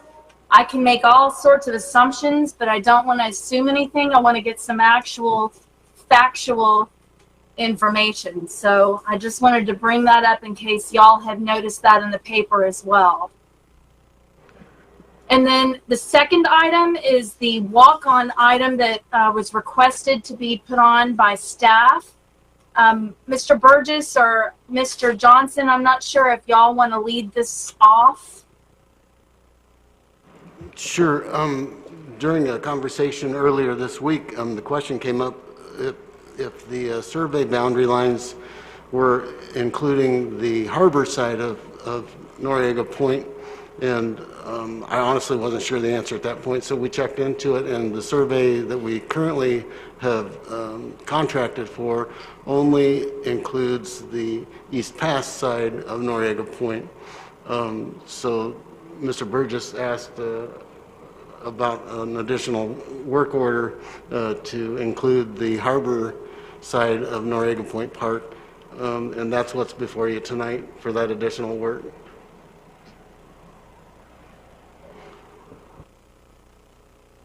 Michael, did you have anything further? No, ma'am. Mr. Johnson summed it up. The original scope of work was, or the task order was to do the, I guess, the southern side and didn't consider the harbor side. And the survey crew has already been out there and has completed the work on the southern, and the 3,300, I believe, would be the remainder for them to go back and finish the survey for the entire point. Great, thank you for that. So what I wanted to also make sure was included in that, because it's also on that side, the harbor side, was something that actually was brought to our attention by a citizen, and I agree, I think it needs to be clarified, and that is the property east of the city right-of-way and east of the Point Mezzanine property, and it looks to be about a 600-foot by 30-foot-ish, give or take, sliver that is actually currently unplatted and undeeded city/public property, and that has accreted through, obviously, natural accretion. So I'd like to see if we could go ahead and get that as part of this survey, since it is part of that harbor side. And it's concerning when you take a look at the property appraiser, because I happen to actually be on there and take screenshots and do printouts back on May 13th, and the lines were changed at some point between May 13th and then July 6th when I went back and looked. So we went from having a significant chunk of public property to having none at all, even though that is naturally natural accretion. So if we could go ahead and I'd like to request that we use the deeds that are in place. There's a quitclaim deed from '06 and a special warranty deed from 2016. If we could go ahead and request the surveyors take a look at that using those deeds and actually take a look at it and survey it and let us see the actual results based on deeds.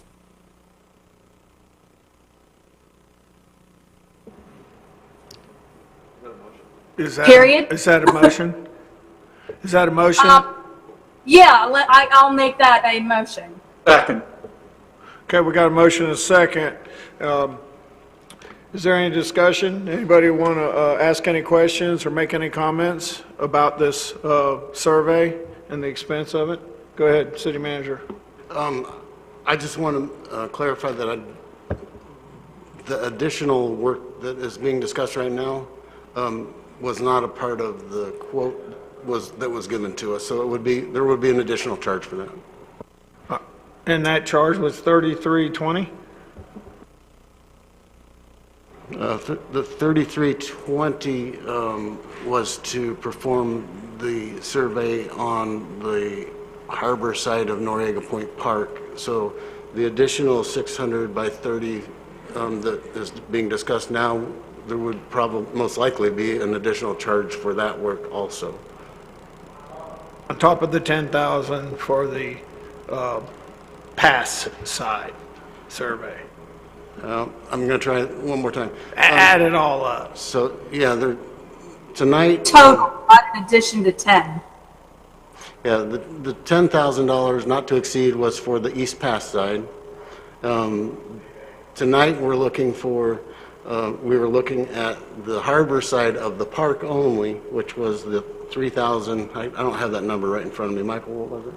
I think it's 3320. The 3320. That's for just the park's harbor side. And if there's additional work on the property to the, I guess it would be the east of there, then that would most likely be another additional charge. And in my opinion, that's fine, as that could be another 600 feet of public beach that would be part of Noriego Point Park. Yes, I just wanted to make sure council understood that the additional work was not in that 3,000. Okay. In that email thread, when let's see, I think the motion was on May 4th, 2020. The motion was to direct city attorneys and staff to look into obtaining a submerged land lease for Noriego Point, and it passed 7-0. And then in that email, you gave a history from 5/15/20 through June 25th, the current application progress to date. And so in that email thread, one of the things you said was you were asking to your staff the intent of the application for us to fill out an application for a submerged land lease. Did you ever come up with a reason? Because it said that contact Ms. Ramswell. Dr. Ramswell, what's the reason behind the survey? What's the motivation behind it? Because apparently staff The motivation is clearly that we are the deeded owners of Noriego Point, and as the owners, we need to have the ability to control and manage the riparian and uplands adjacent to the property that we own. Is that in lieu of the issue with the abatements with the FDEP? Is this an attempt to get around the agreement, the MOU, and or the second agreement that we made? Or is this strictly for the properties themselves? No, this is just for our Noriego Point property that we own so that we are able to properly control and manage the waters surrounding it. Okay. So I'm going to ask a couple questions then, because we spoke of this earlier, especially, but nobody asked any questions when we approved the $10,000 for this survey to help apply for this submerged land lease. And my questions is, first is, what is the rationale for applying for a submerged land lease? Is the rationale is so we can control all of the project, including the abatements, which is an issue of contention with FDP? Nobody wants. Are you asking me or the I'm just city? asking in general. This is kind of your project, Dr. Ramswell, so you can answer it if you like. Is the rationale for applying for a submerged land lease for just the abatements or the entire project? It's for the entire piece of property that the city was deeded and owns. Right. And then and doesn't the FDP have total jurisdiction on who they can approve or disapprove for such a request? We're going to spend money for a survey to apply for a submerged land lease, right? I believe Councilman Menschel called a point of order.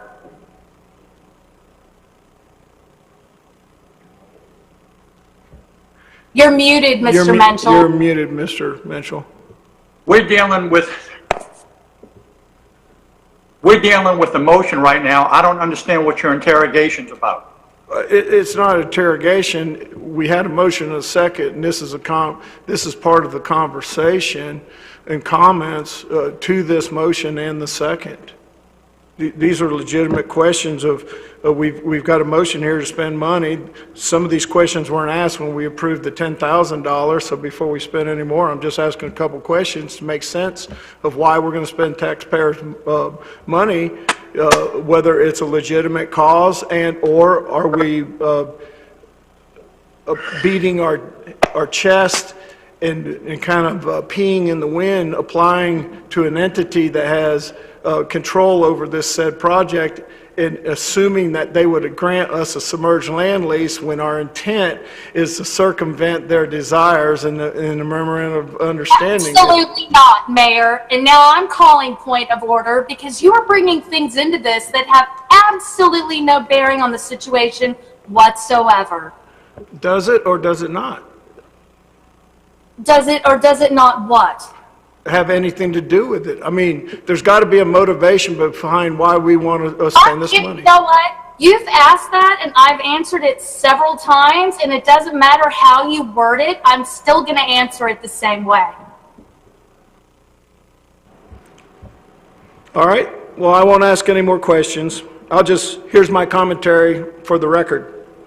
So if the last two questions are true, or have any potential to be true, and those questions was my comments about a end around our MOU we had with the state when we got the federal money from the Restore project.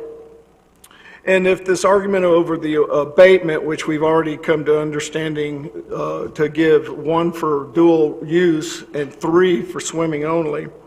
So if the last two questions are true and have potential to be true, then the $10,000 survey is taxpayer waste. We injure our present and future relationship with an extremely important state partner who has control of the purse strings that benefit our citizens and the city itself.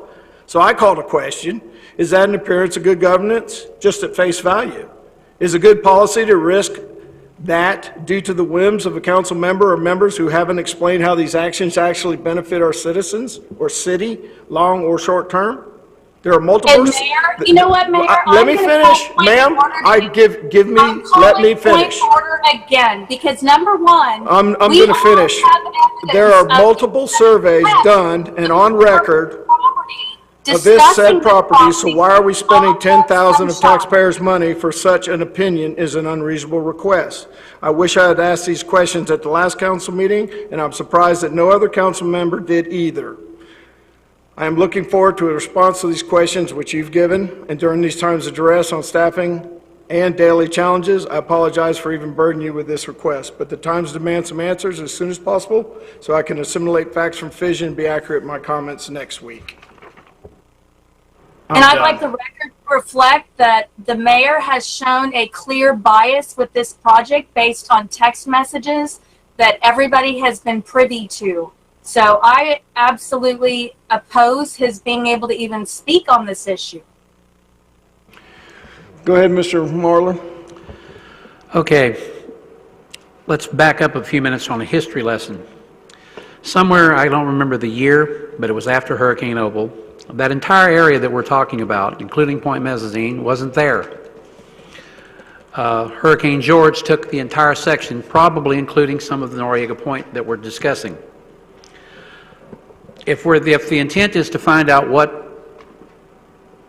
where the boundary is between Point Mezzanine, Noriego Point, the public parking lot where East Pass Towers is, I have no objection to that, because granted, we need to find that out, and that's where I'd like clarification on that. Is that what we're trying to do?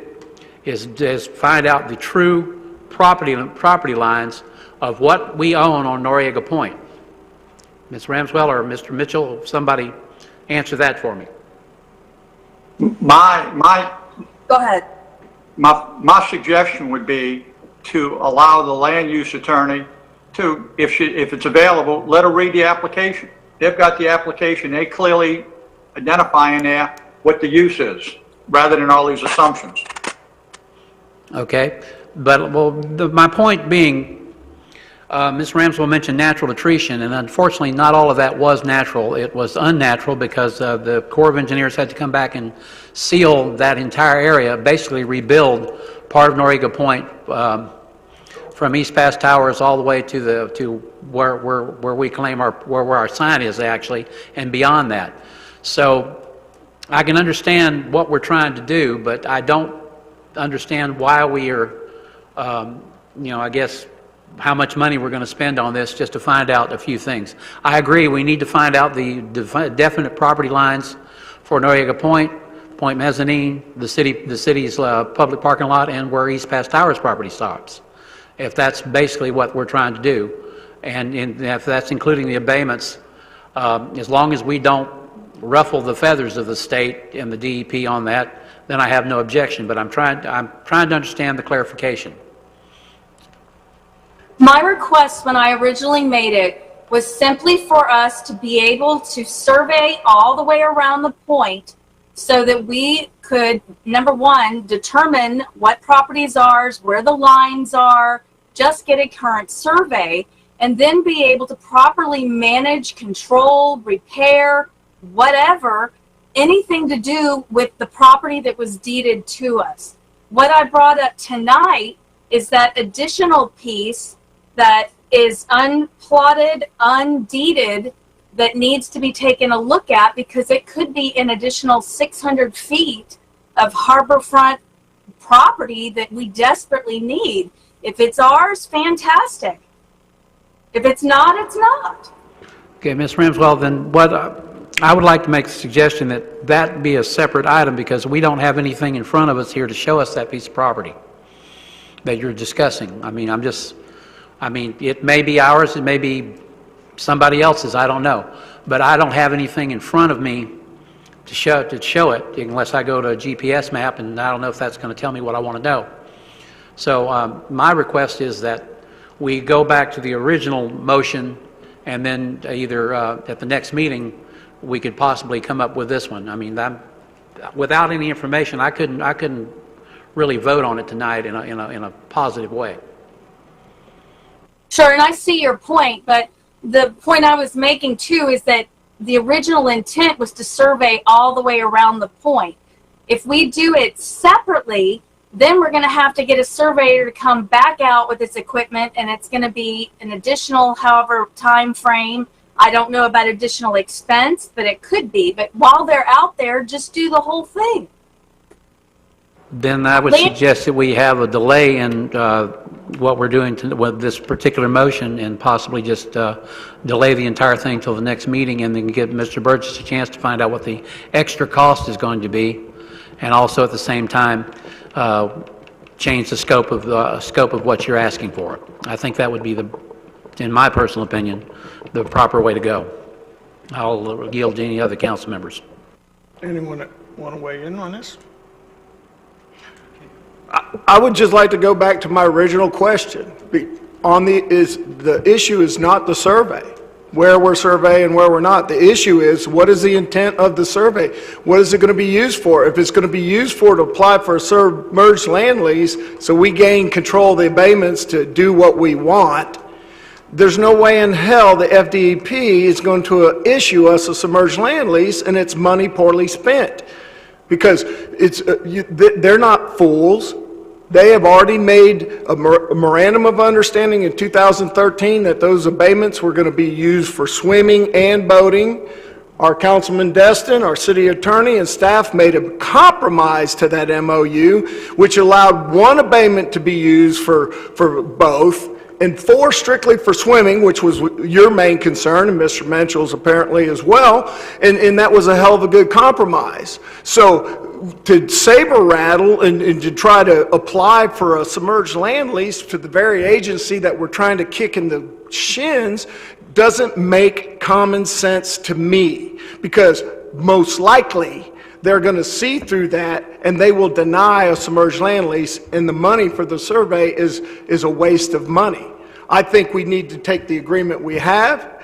We'll have control of that park. They're not going to take it back. They're not going to hire a third party, which they're totally entitled to do because we're pissing them off, and we'll be able to have, everybody will be happy. I've spent the last 11 days coming and going in and out of that pass. I've seen 1 pontoon boat and 1 wave runner in that abatement, the north one, the one that's farthest away from all the people that have to walk there, in 11 days. And I've been coming in at 11:30, going back out at 2, coming back in at 6 or 8 p.m. It's a non-issue when it comes to that abatement. It's the furthest one away. And boaters are not using it. And this is not September or August, Miss Ramswell. This is high season. And it's not being used. Mayor, And that's what I'm getting at. And I'd like to point out that you're not a voting member of this council, and this council actually voted 7-0 for the motion to survey Noriego Point. Nothing has changed. Land use attorney, I really appreciate your input, or even staff's input that's been writing this, so that it's not, I don't want to just be monopolizing this conversation with the mayor.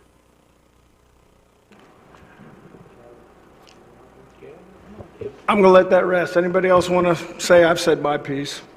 I just called to question the wisdom is all, as an elected official myself, and a voting member on this board in the case of ties when somebody's missing. So I'm not, if the council wants to press on, that's great. But as a elected official that has responsibility to those that elected me, I at least have to ask the question if what we did was the most proper way to do it. I'm sorry that I made you mad, but it's questions that I felt like someone else on the council probably should have asked last meeting, is what are we really trying to accomplish here, and what are the chances we're going to get there to where you want? So we already voted to spend the $10,000 to survey the property. And what Preble is asking is for more to survey the north side of Noriego Point?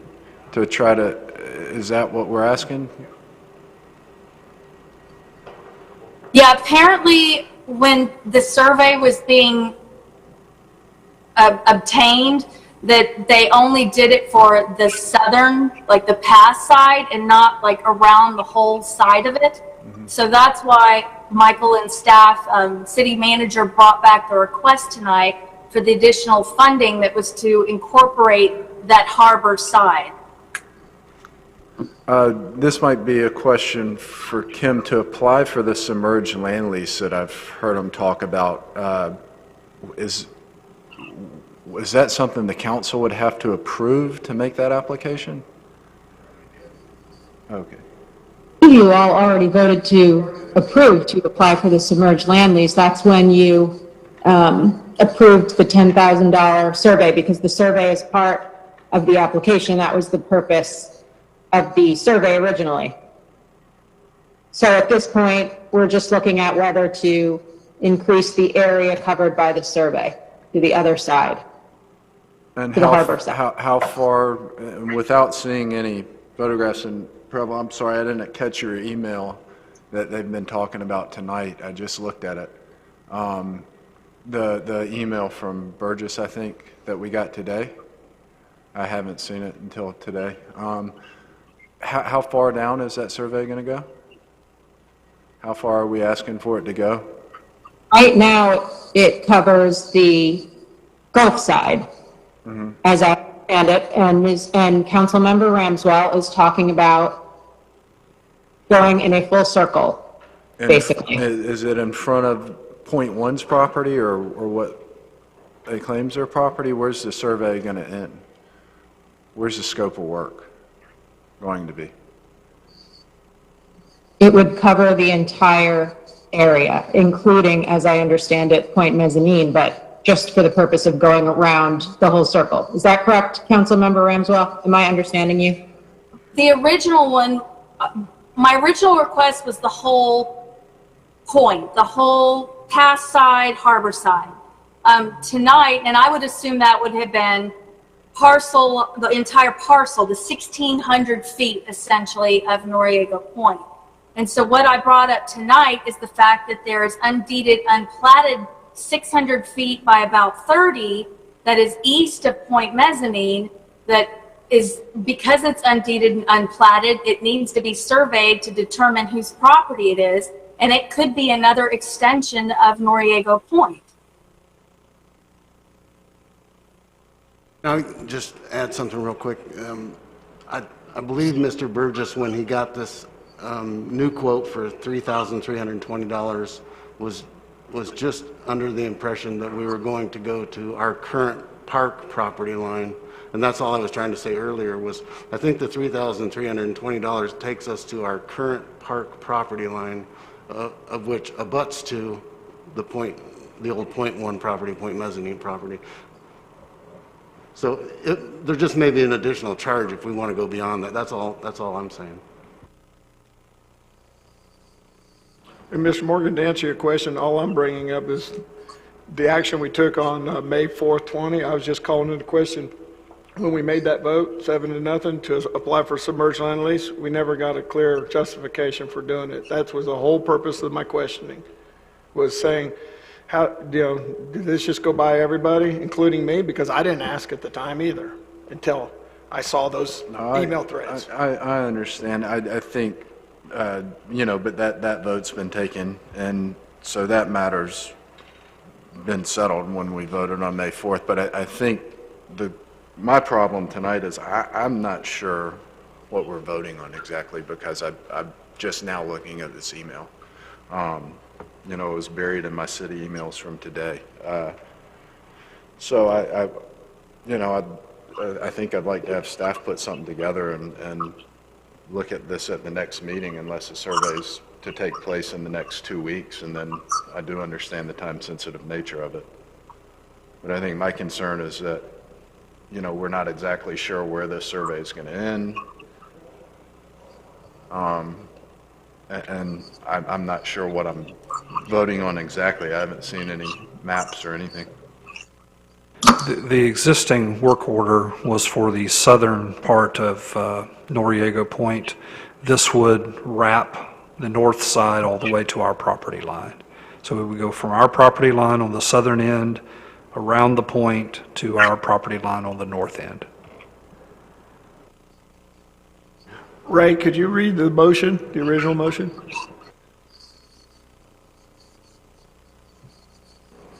The exact language from Ms. Ramswell was to increase the area, ask the surveyor to take a look at the quit claim deed and the special warranty deed, increase the area of the survey. And we had a second. So that is a motion, and that is second. We've had discussion. Mayor, I'll make a substitute motion that we table this or postpone this till the next meeting. I'd like to have more clarification, because I cannot clearly vote without more clarification on the entire scope of what we're trying to do. So I have a motion to table it. Till the next meeting with the information that we need. Do we have a second? Seeing no second, the motion to table failed. Is there any further discussion on this item? Mayor, I have a question. Go ahead, sir. Can Michael tell us the boundaries that he's talking about when it comes around? He's talking about surveying the city's boundary. Where does the city's boundary end heading east?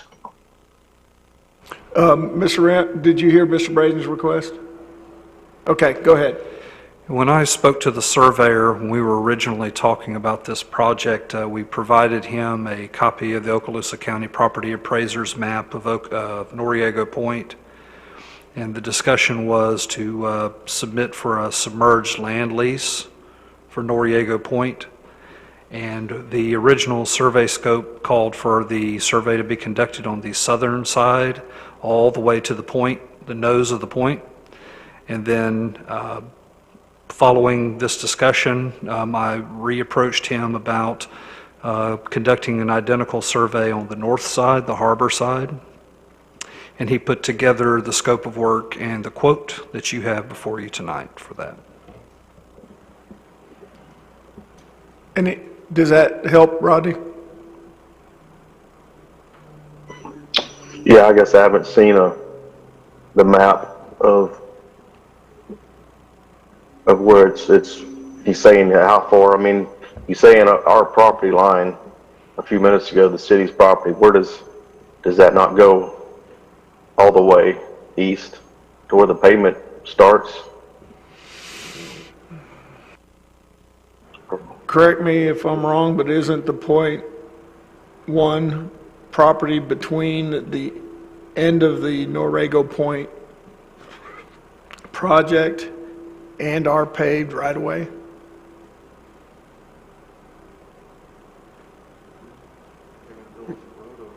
Yeah, they were supposed to give an easement to the city, a 100-foot easement, but the property line, I think, the survey of property line stops at the end of the Noriego Point project as of right now, where the roundabout's going to be and all that, correct?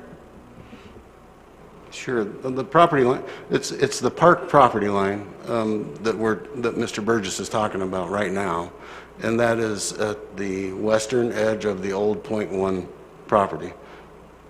And for the sake of the 3320, that's all we're talking about is the city-owned portion of Noriego Point, what we refer to as Noriego Point Park. And the motion was to extend that survey. Correct. Well, the survey is going to go from the tip all the way basically to where the asphalt's at. I think Ms. Ramswell was asking just to include the sliver of land that's near the furthest east, down by the roundabout where the asphalt starts, because there's a sliver there that's in question. That's correct. So will we be surveying a portion of the private property as well? No? No. Okay. I mean, we just all said that's all our property. It's the city's line from the asphalt all the way to the tip. So, I mean, I don't know where everybody's confused about what we're voting on or what we're not voting on, or they want to see a map of what we're surveying. We didn't pass a motion to table until we got more information, so we're going to have to vote on this motion as made. So, any other questions? Let's go ahead. We'll go ahead and take a vote. Mr. Braden? What are we voting on again, or what? Can we read the motion again? Hold on. I'll just have Ray read it one more time. Go ahead, Ray. Motion is to increase the area of the survey and ask the surveyor to look at the quitclaim deed and the special warranty deed. Okay, is that clear to everyone? All right, Mr. Braden? Mr. Mayor, can I ask a quick question? Hold on 1 second. Go ahead, sir. I'm not trying to muddy the waters here. If there's an additional charge above the 3320, which that's what Mr. Burgess got the quote for, is that included in the motion, or do I need to bring that back to council? The city manager asked a question. Who here is in position to answer that? Ms. Ramsell, did you hear his comments? Yes, I did, and I would say yes, that would be included. Okay, so that is included with the motion, and the additional cost would be part of the motion. Everybody understand that? Any further comments, questions? We can go ahead and take a vote. Mr. Braden? Yes. Dr. Ramswell? Yes. Mr. Mitchell? Yes. Mr. Overdeer? Yes. Mr. Marler? No. Mr. Destin? Yes. Mr. Morgan? Yes. Ayes have it, 6-1, so moved. Also, I'd like to interject my comments and questions for the public record, and I'll give those to Ray. All right. Moving on. Ms. Ramsell. That's all I have tonight. Thank you. Mr. Mitchell. Okay. First of all, I know we talked about it earlier tonight, but I just want, I think I can speak very freely for everybody that's in attendance right now. Our thoughts and prayers are going out to all of our city employees that are ill at home, and we wish them all the best. We know we got a lot of hard people working very hard, and we're rooting for them, and we just want everybody to know we're thinking about them. And Mr. Braden, too. Absolutely. No question about that. Okay, so we're glad to see everybody, and we're thinking about everybody. Countless times you've heard me say that all of us will be judged on the actions we take when a problem is brought to our attention, and failure to take corrective action should result in consequences. Numerous times my calls for an inquiry have resulted in a plethora of verbiage, which usually ends up with someone saying that an inquiry will give the city a black eye. Anytime an inquiry review investigation is done and the results come back with no wrongdoing, plain and simple, that's not a black eye, it's actually a gold star, and that's something that everybody needs to keep in mind. Tonight we're now faced with several issues which will clearly show us who wants to do the right thing versus who wants to turn a blind eye. Under number one, under my name, in regards to the City of Destin complaint process, protocol, and standard operating procedures. In the May 19, 2020 harassment, discrimination, and misconduct claims and complaint procedures, Part 7, conclusion, it states, at the City of Destin, we must have the courage to tackle the tough decisions and make difficult choices. Doing so will enable us to send a clear message to the public that the city is committed to doing the right thing. This means sometimes being held to a higher standard than what the law requires. Just because an action is legal does not necessarily mean it's ethical or appropriate. After talking to the city manager regarding this particular item, we both concluded that our current procedure is woefully deficient right now and basically doesn't address how to handle a complaint received from a citizen, and once received, how to investigate that complaint. With that as a foundation, I reached out to the superintendent of schools, Superintendent Chambers, because I have knowledge of the fact that they have basically updated their policies and they really have the gold standard. And I got Superintendent Chambers' permission for our city attorney and our staff to work with them and to basically update and modify our current process using their best practices for whatever we need. It's interesting because the individual that has worked on this with the school board is Jeff McGinnis, and he sits in the same office as our city manager. I'm sorry, city attorney. So it's not going to be that hard for our city attorney or our staff to get with him and basically get this stuff done. So based on that, I'd make a motion to have our city attorney and our staff members contact Mr. McGinnis and work with him to immediately update our policy and procedures regarding external complaints received and investigative procedures. I have a motion. I'll entertain a second. Second. I have a second. We'll open for discussions. Anything you'd like to add to your comments before we go to other council members, Mr. Mitchell? Yeah. Go ahead. Yes, the one thing that I would like to add, because we're all aware of this, I realize we're very short-staffed and this may take some time. It's not something that's going to happen overnight. I would just ask if, as they move forward, putting this together at each council meeting moving forward, that they just give us an update on the status of this. So noted. Is there any comments from anyone that'd like to weigh in on this? Anybody from up there on the screen? Mr. Morgan, Mr. Destin? I got a motion. I have a second. Seeing no further comment, we'll take a roll call vote. Mr. Morgan? Yes. Mr. Destin? Yes. Mr. Marlar? Yes. Mr. Overdeer? Yes. Mr. Mitchell? Yes. Dr. Ramswell? Yes. Mr. Braden? Yes. The vote is unanimous, so moved. Sir, go ahead. You skipped over there. I did? No, I didn't I? No, I voted. Yes. You voted? Okay, sorry, I didn't hear you. It's all right. Go ahead, Mr. Mitchell. Okay. Before I go into number two, I want to make sure everybody understands that the city of Destin has made no allegation against anyone. And I want to repeat that, make sure everybody understands that. The city of Destin has made no allegation against anyone, period. The other point I'd like to stress is that I tried with no success to have the city manager deal with this directly so this would not be placed on the agenda. In an October 2015 city attorney memo to a council member, the memo stated in part, I must report that, under the advice of counsel, I am compelled to submit the information and documents relative to this subject to the state attorney's office for its purposes. It should be made clear to you that this action is not made with any intent to evaluate or prejudice any particular result, but only to place the proper evaluation and action, if any, into the agency responsible for such matters. I provided that information to the city manager, and he responded with the fact that although there may be circumstances where I could and should file an official complaint on behalf of the city, without the majority approval of the Destin City Council, I do not believe, based on the information I currently have at my disposal, that I can file a complaint under these circumstances.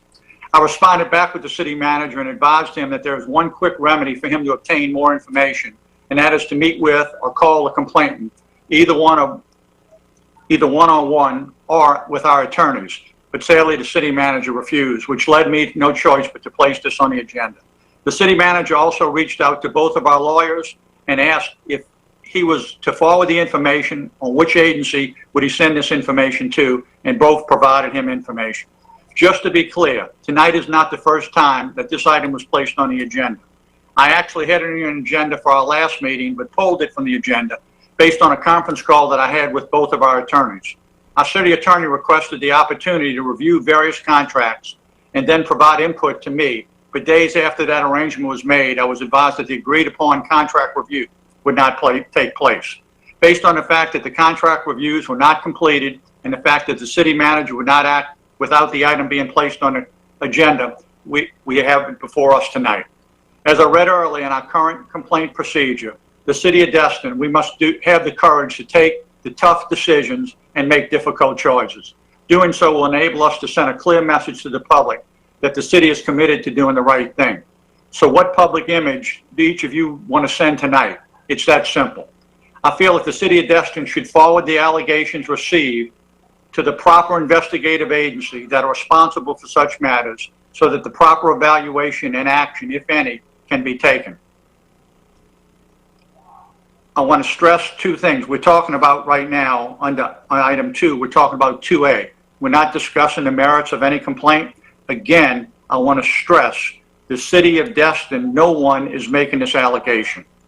Based on that, based on what I've said, I move that the allegation received be forwarded to the Florida Board of Professional Engineers and to the state attorney for evaluation and action by them, if required.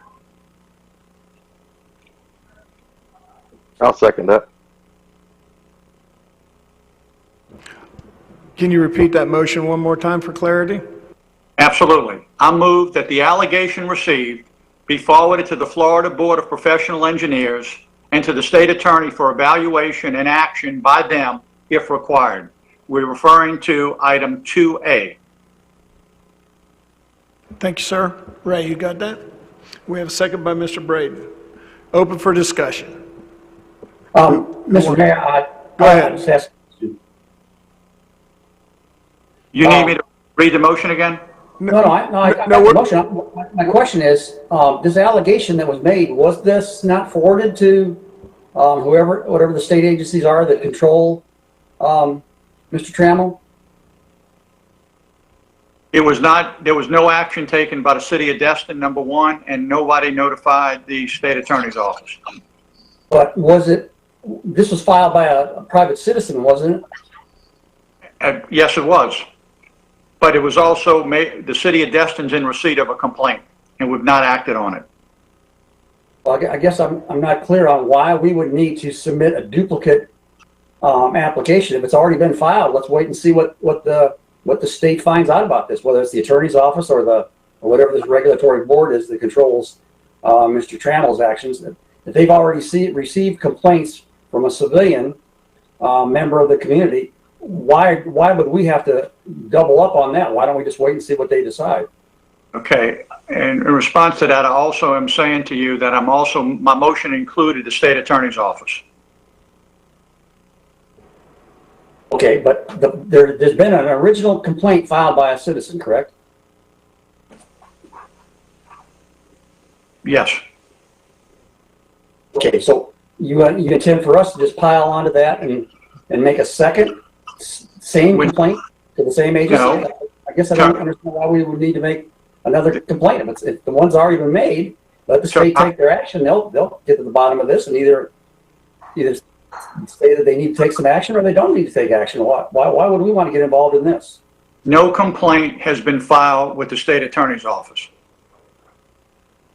So what's the subject of the complaint, Mr. Mitchell?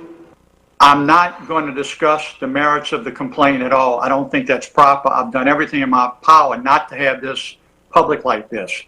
I am not accusing anybody of anything. Everyone on the council, the city mayor, the city manager, and I don't know, Mayor, if you got it or not, received an allegation. It's our responsibility to act on an allegation.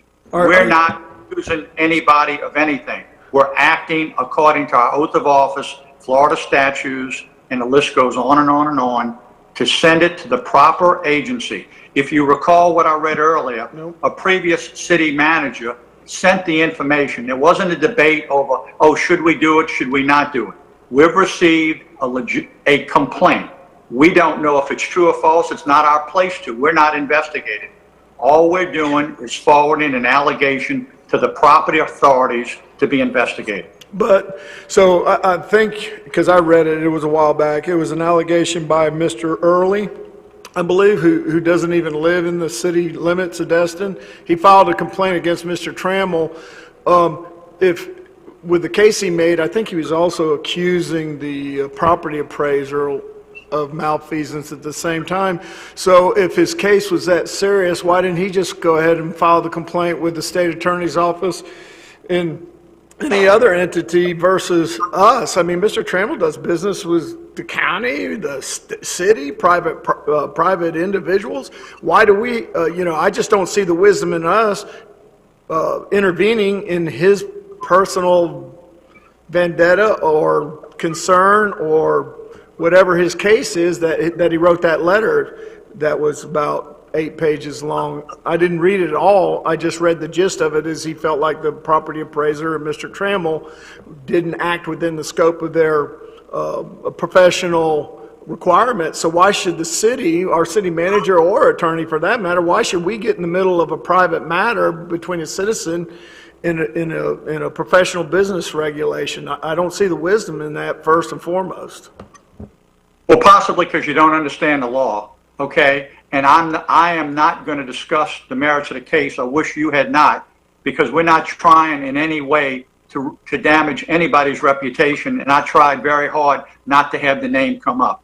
You are damaging people's reputation. You're damaging our city attorneys and our city managers' reputation because you're insinuating that they ignored your request to file a notice of malfeasance, I guess, for Matt Trammell, who has a continuing service contract. So I don't get it.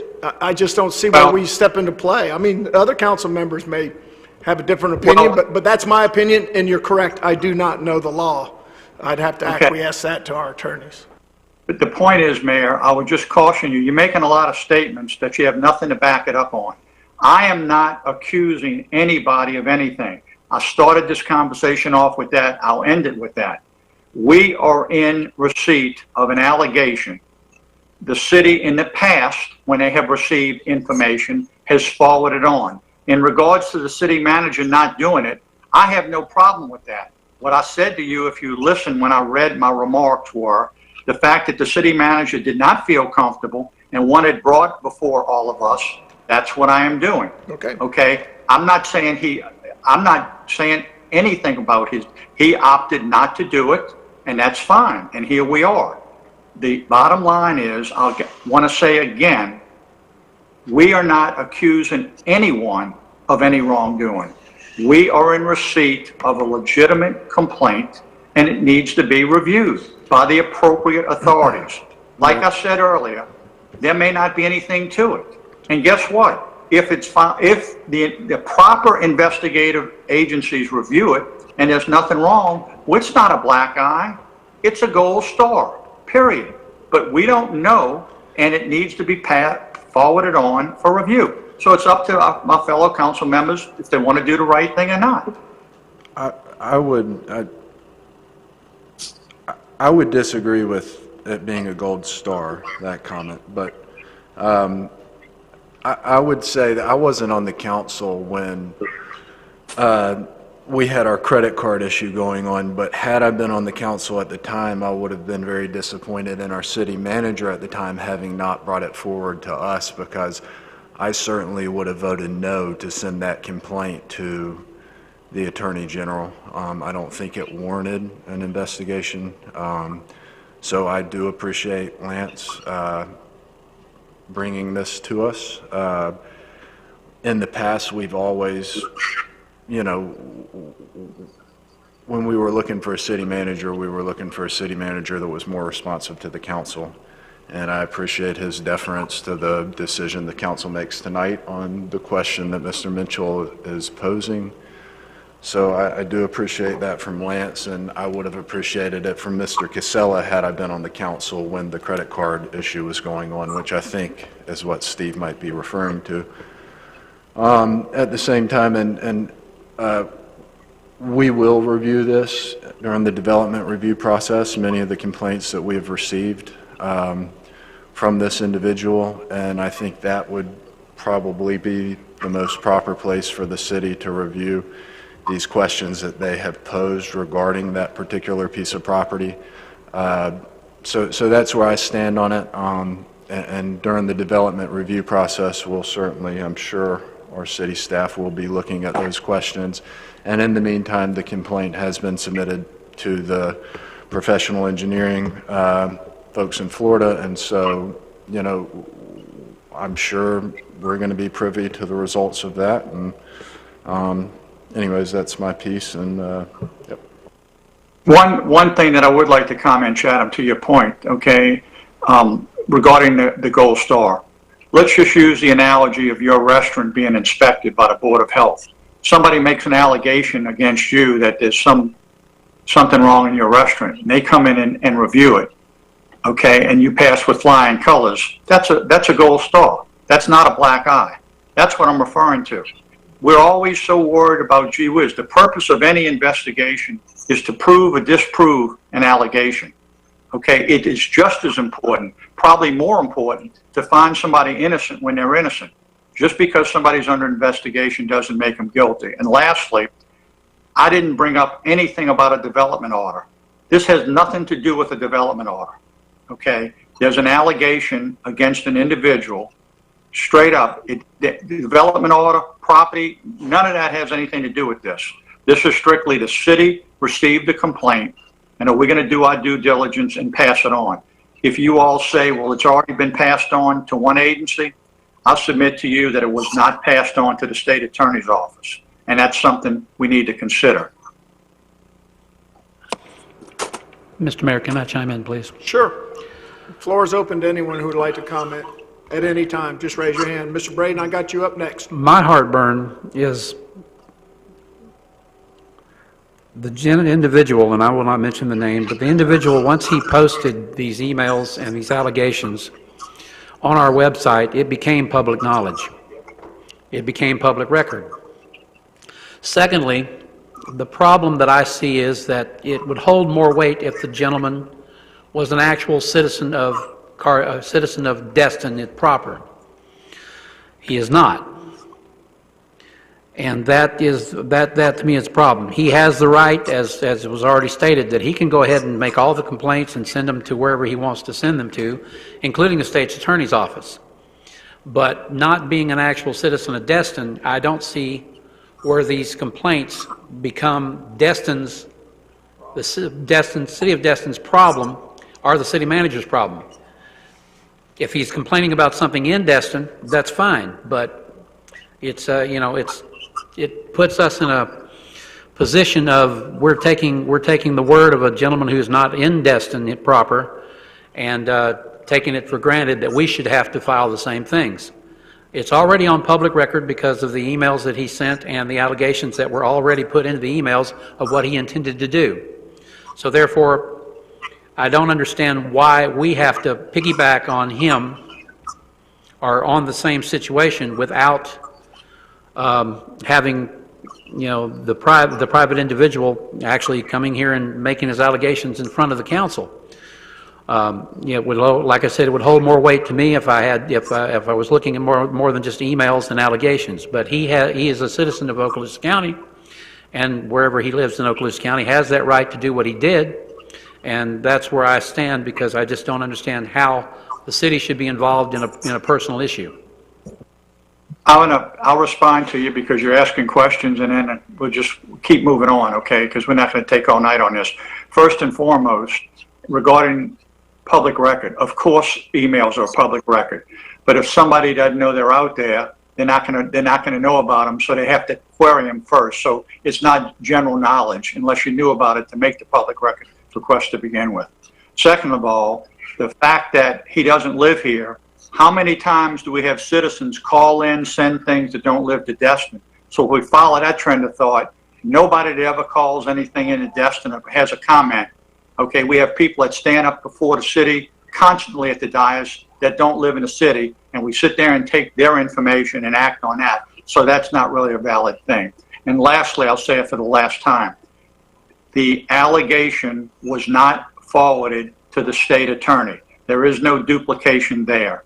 Okay, that's all. I'm just saying that that is something we need to consider. It's going to be up for a vote, and you all have your yay or nay. I don't know if we need any other conversation. This is nothing personal, and I'm going to say it again. I tried desperately. I didn't want names put out here. I didn't want it on the agenda, but that's the hand we were dealt. We are not accusing anyone of anything, period. And unless somebody else has a question, I'd just call a vote. I have Mr. Braden and Mr. Destin. Sure. So I understand Mr. Overdeer's point of it being redundant if it goes to the division of the DBPR with the subdivision of engineering.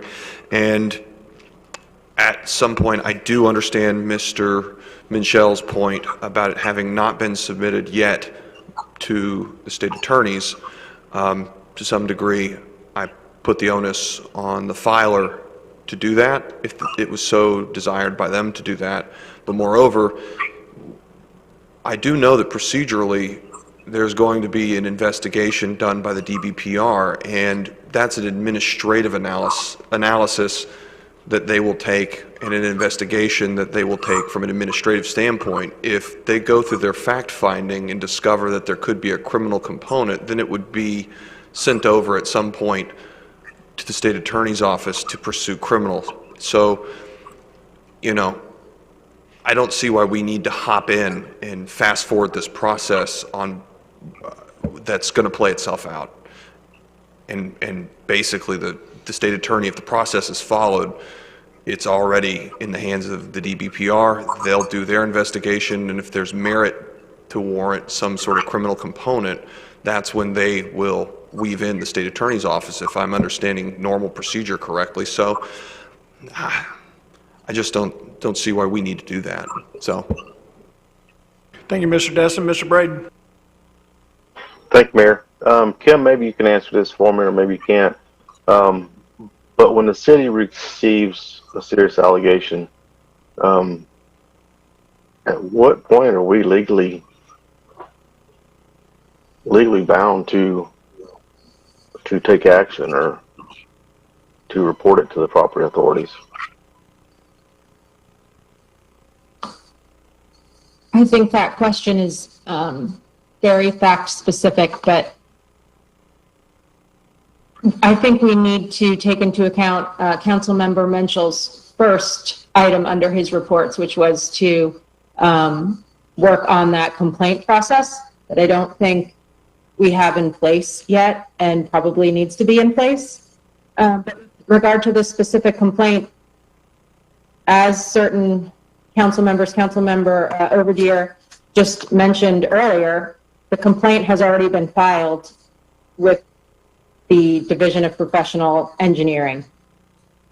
Any kind of complaint that would rise to the level of the state attorney would be something that is a higher threshold to meet. So if it didn't meet if it didn't have a problem at the engineering level at DBPR, then it's not likely to have a problem at the state attorney level. So I think it makes sense to let the complaint that's already been filed, and it was not filed by the city as has been acknowledged. It was filed by a citizen of Okaloosa County.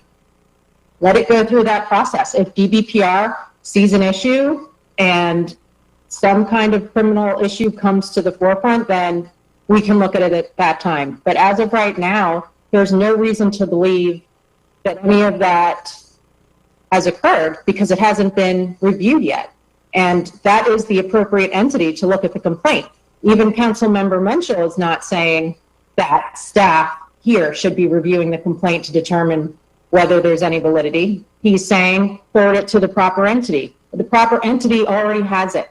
And if it gets to the point where there's more to it, then at that time it would be more reasonable to forward it to the state attorney. But like I said, as of right now, I don't see why we would do that.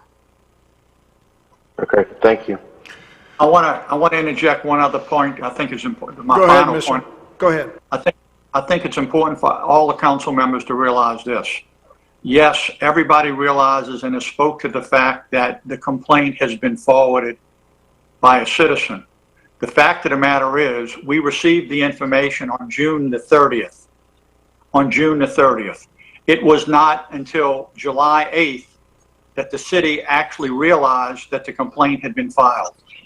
Okay, that's when the revelation was made that, gee, a complaint's been filed by the citizen. So from June 30th to July 8th, the city was in possession of an allegation, had no information. They had it, but they didn't read it. Okay, we all had it. Every one of us got the same information. I don't have anything any more than any one of you have. But from June 30th to July 8th, the city didn't realize the complaint had been made, and we had that time frame that it was our duty to pass it on because we didn't know it had been filed. So it's just something to say. Yes, we all realize it's been filed now, but there was a long period of time from June 30th to July 8th that nothing was done. The city had the chance to do it, and that's all.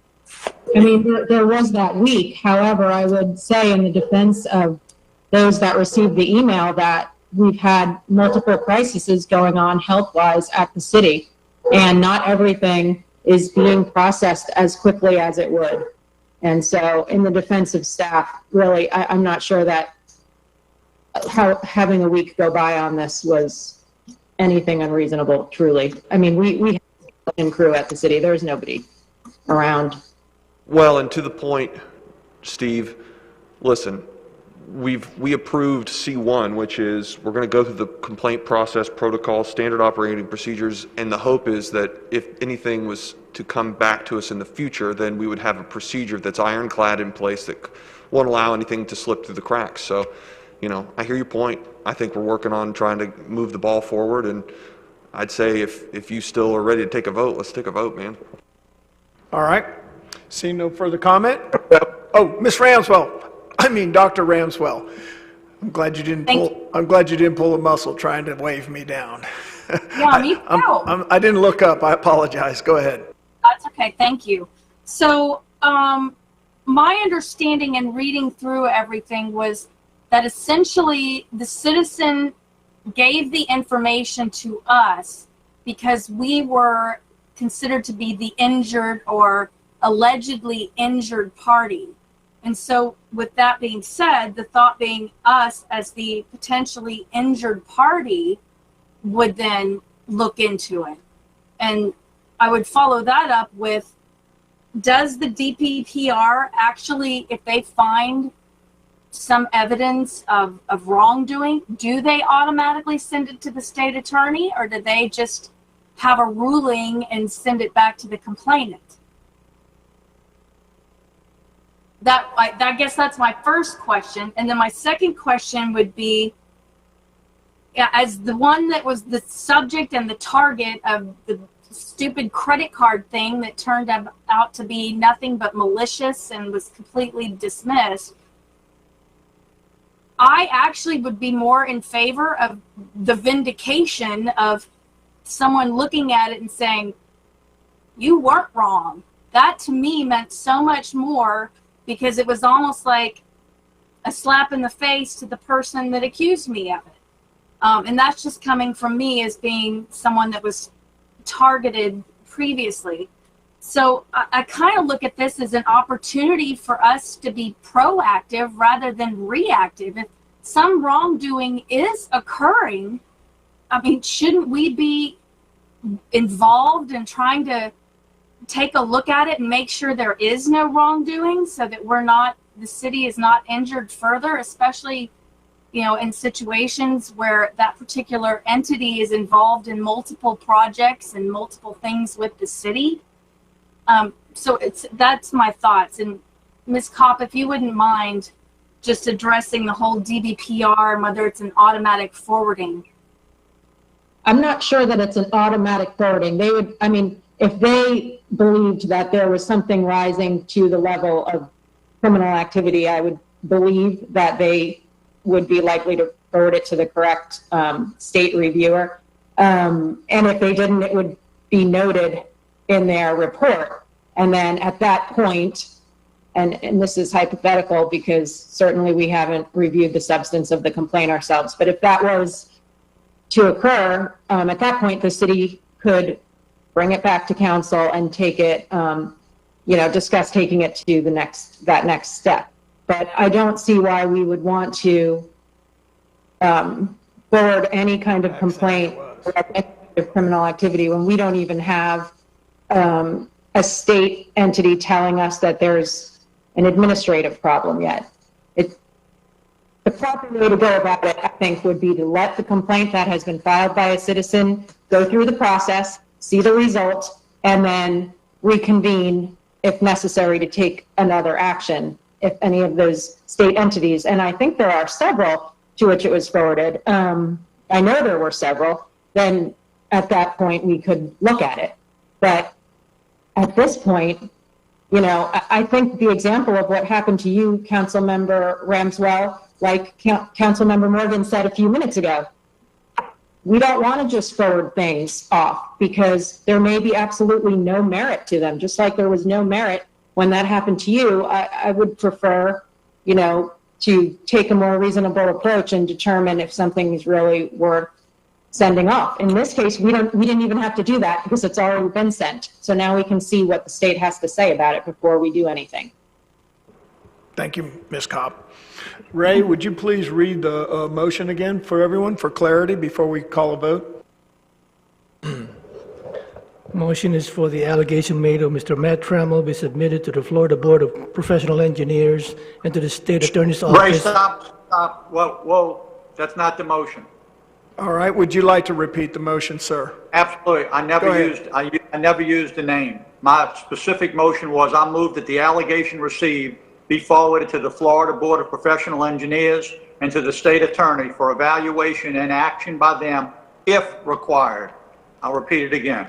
I move that the allegation received be forwarded to the Florida Board of Professional Engineers and to the State Attorney for evaluation and action by them if required. I never used the gentleman's name and won't. Thank you, sir. Appreciate it. And I had a second, right? Yeah, there was a second. Rodney? What does required mean?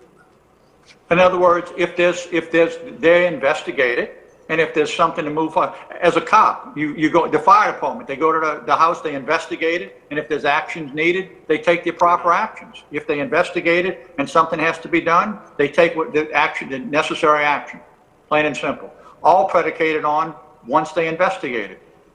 So then this would be in response to whatever the complainant's investigation unturns. We haven't reviewed anything. It's not our job to review anything.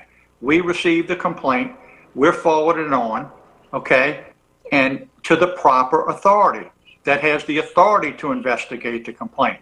They investigate it to prove or disprove that a violation's taken place. It happens all the time. Okay? We're not assigning blame or finding guilt in anybody. Thank you, sir. All right. Well, we have a clear motion, and we have a second. Mayor. You go ahead, Rodney. You're still good with your second? Yeah, I seconded that motion for conversation. And after the conversation, and I believe after listening to Ms. Cobb, I want to withdraw my second on this for now. Okay, so the second for this motion has been withdrawn. So we have a motion. Is there a second before we take this to a vote? The motion. I'll second it. Okay, go ahead. Ms. Ramswell, or Dr. Ramswell is seconded. All right, I'm going to take a vote. We all ready? Mr. Morgan? No. Mr. Destin? No. Mr. Marlar? No. Mr. Overdeer? No. Mr. Mitchell? Yes. Ms. Dr. Ramswell? Yes. Mr. Brayton? No. Noes have it 4-2, so noted. 5-2, excuse me, 5-2. Okay, Mr. Mitchell? Okay, number 2. Before I start, city manager, do you want a brief on this, or do you want me to go, or do you want to give us the input that you have on this, sir? I can give a brief update. Sorry, guys, this fogs my glasses up when I wear this thing. I did call the principal partner for GSG, Mr. Ankers, about what we're discussing now, and he was aware of the concerns that the city and the council may have, and explained to me that he and his firm had already implemented an internal review, actually had hired out somebody to conduct that internal review for them, and he said that he would be happy to provide the results of that review to the city and the council, and if the council, after the council reviews this, if they are not satisfied with the results of that review, then the firm would allow the city to recommend an outside firm to conduct an independent review of the situation and provide those results to the council. And that's as far as I've gotten at this point, sir. Okay, thank you. I guess I misunderstood. I thought we were going to be authorized to go ahead and hire our own person to work independently at this time. I didn't realize it was predicated on after they provide their findings. However, so we're going to have to, based on that, you're saying we're going to have to wait till they finish their review and then we go for another review. Is that correct? I believe so. And if the council has different desires, I can always put in another call. No. I guess I misunderstood you, because I thought you had mentioned to me that they were gonna pay and we could hire someone else. We even talked about, go back, could we make the decision? With that in mind, I will say the action I took. I think a lot of you all have probably know Barbara Peterson. She's the former president of the First Amendment Foundation. She is a guru on 119 and public records. I made contact with Barbara, and basically when it gets to the point that we want to have the review, Barbara will, in fact, she's retired now from there. She does a lot of contract work with different agencies, state attorneys' offices, and people throughout the state. And I think we couldn't ask for a better person to do the review. So when it gets to the point after we receive the company's review, then I'll be moving forward to motion that we have Ms. Peterson conduct our independent review at the paid for by the firm. So at this point, since that we're not going to do that, I don't have a motion. I was under the impression that we were going to run a independent thing now, but since we're not, we'll just wait till we get that review back. All right. Okay. Is that all it? right? And my last. Mayor, I have a question. Go ahead, Mr. Braden. He has a question. Yeah, I'm confused because I was told by staff as well that the same thing, that either they would do their investigation or we could hire someone else and they would pay for it. So Right. which is it? Is it not, or? Mr. Ankers did tell me that if the council was not satisfied with the results, that the firm would be happy to pay for the independent review of this. And I'm happy to call him tomorrow and get clarification on this matter. Yeah, I think it would be good, because that was what I was told, that they would do it or they would pay somebody. They wouldn't, it wasn't relayed to me that, you know, if we didn't like their report, that then we could go get something else. I too, again, sorry for the misunderstanding, but it was my impression that the information that was provided to me was the fact that they independently volunteered for us to get a third party and to go ahead and they would pay. And Lance, I even asked you to go back and make sure we could do the pick, and you said that you had a follow-along conversation. They said yes. The point is that if we have to wait till after they finish their review, fine. If we don't have to wait, so be it. But I'm fine to wait. When we get to that point, then I'll make the motion to contract with Ms. Peterson. That's fine. I concur. That was my understanding as well, and I even reached out to an attorney to see if they might be available. All right. But then, at any rate, if that's what it is, city manager, if we need to wait till they're through, that's fine. We can do that. Not a problem. Again, we're not making any accusation against anyone. This is just something that needs to be reviewed. Okay. My last but not least thing is Tuffy Dixon was famous for having the derelict boats, and every council member gets on some bandwagon. And mine, and I'll caveat it as always, it's not our area of responsibility, but James Lee Park, again and again and again. I get photographs. I'm tired of sending photographs, okay? I know we've sent information to the county and asked and asked and asked. I'm just raising my hand up and saying, is there anything else we can do? That's a beautiful park that's continuing to be destroyed by illegal parking. They're parking in the handicap zones every day. They're busted up the curb. And again, it's not our responsibility, but I don't know what else to do. I'm just throwing the help flag, SOS. I don't know what we can do, shoot a flare up in the air. Is there anything else we can do, city manager? Can we contact somebody else? Again, nothing's getting done. I'm happy to keep reaching out. Right. Okay. Well, maybe a good idea is we get the Boy Scouts and Girl Scouts and some of us to volunteer to go over there and fix some of that stuff. Just tired of, I'm with you. You've done everything you can do to try to get people's attention. If it doesn't get done, maybe this is one of those classic cases where we just do it ourselves. Even though it's not ours and it's not our responsibility, this might be just a good opportunity for, hell, maybe those of us that aren't sick can go and put in a James Lee Park work day. Just if nothing else, to embarrass them. Well, here's the thing, Mayor, and I understand your point, but the problem is that the brand new curbing that's just been done and paid for, and it looks very nicely, is being shipped up almost daily with illegal parking. So that's nothing that we can do. In regards to the fence, yeah, that's something that who knows what. But I can tell you personally, I'm directly involved day to day because I take part in the Adopt a Street program, and that whole area is my area. So I'm there every day picking up trash. Okay, so I'm doing my part, but it's just a shame that the work that's been purchased and paid for and constructed, I'm talking about the parking spots, the new blacktop, that's being destroyed above and beyond the fence. Well, So, maybe a good suggestion outside of the city's official letter writing campaign that they've been engaged in. Maybe us as individual council members and the mayor, we could reach out to the individual commissioners. They're all very accessible, and start bending their ear on the backside.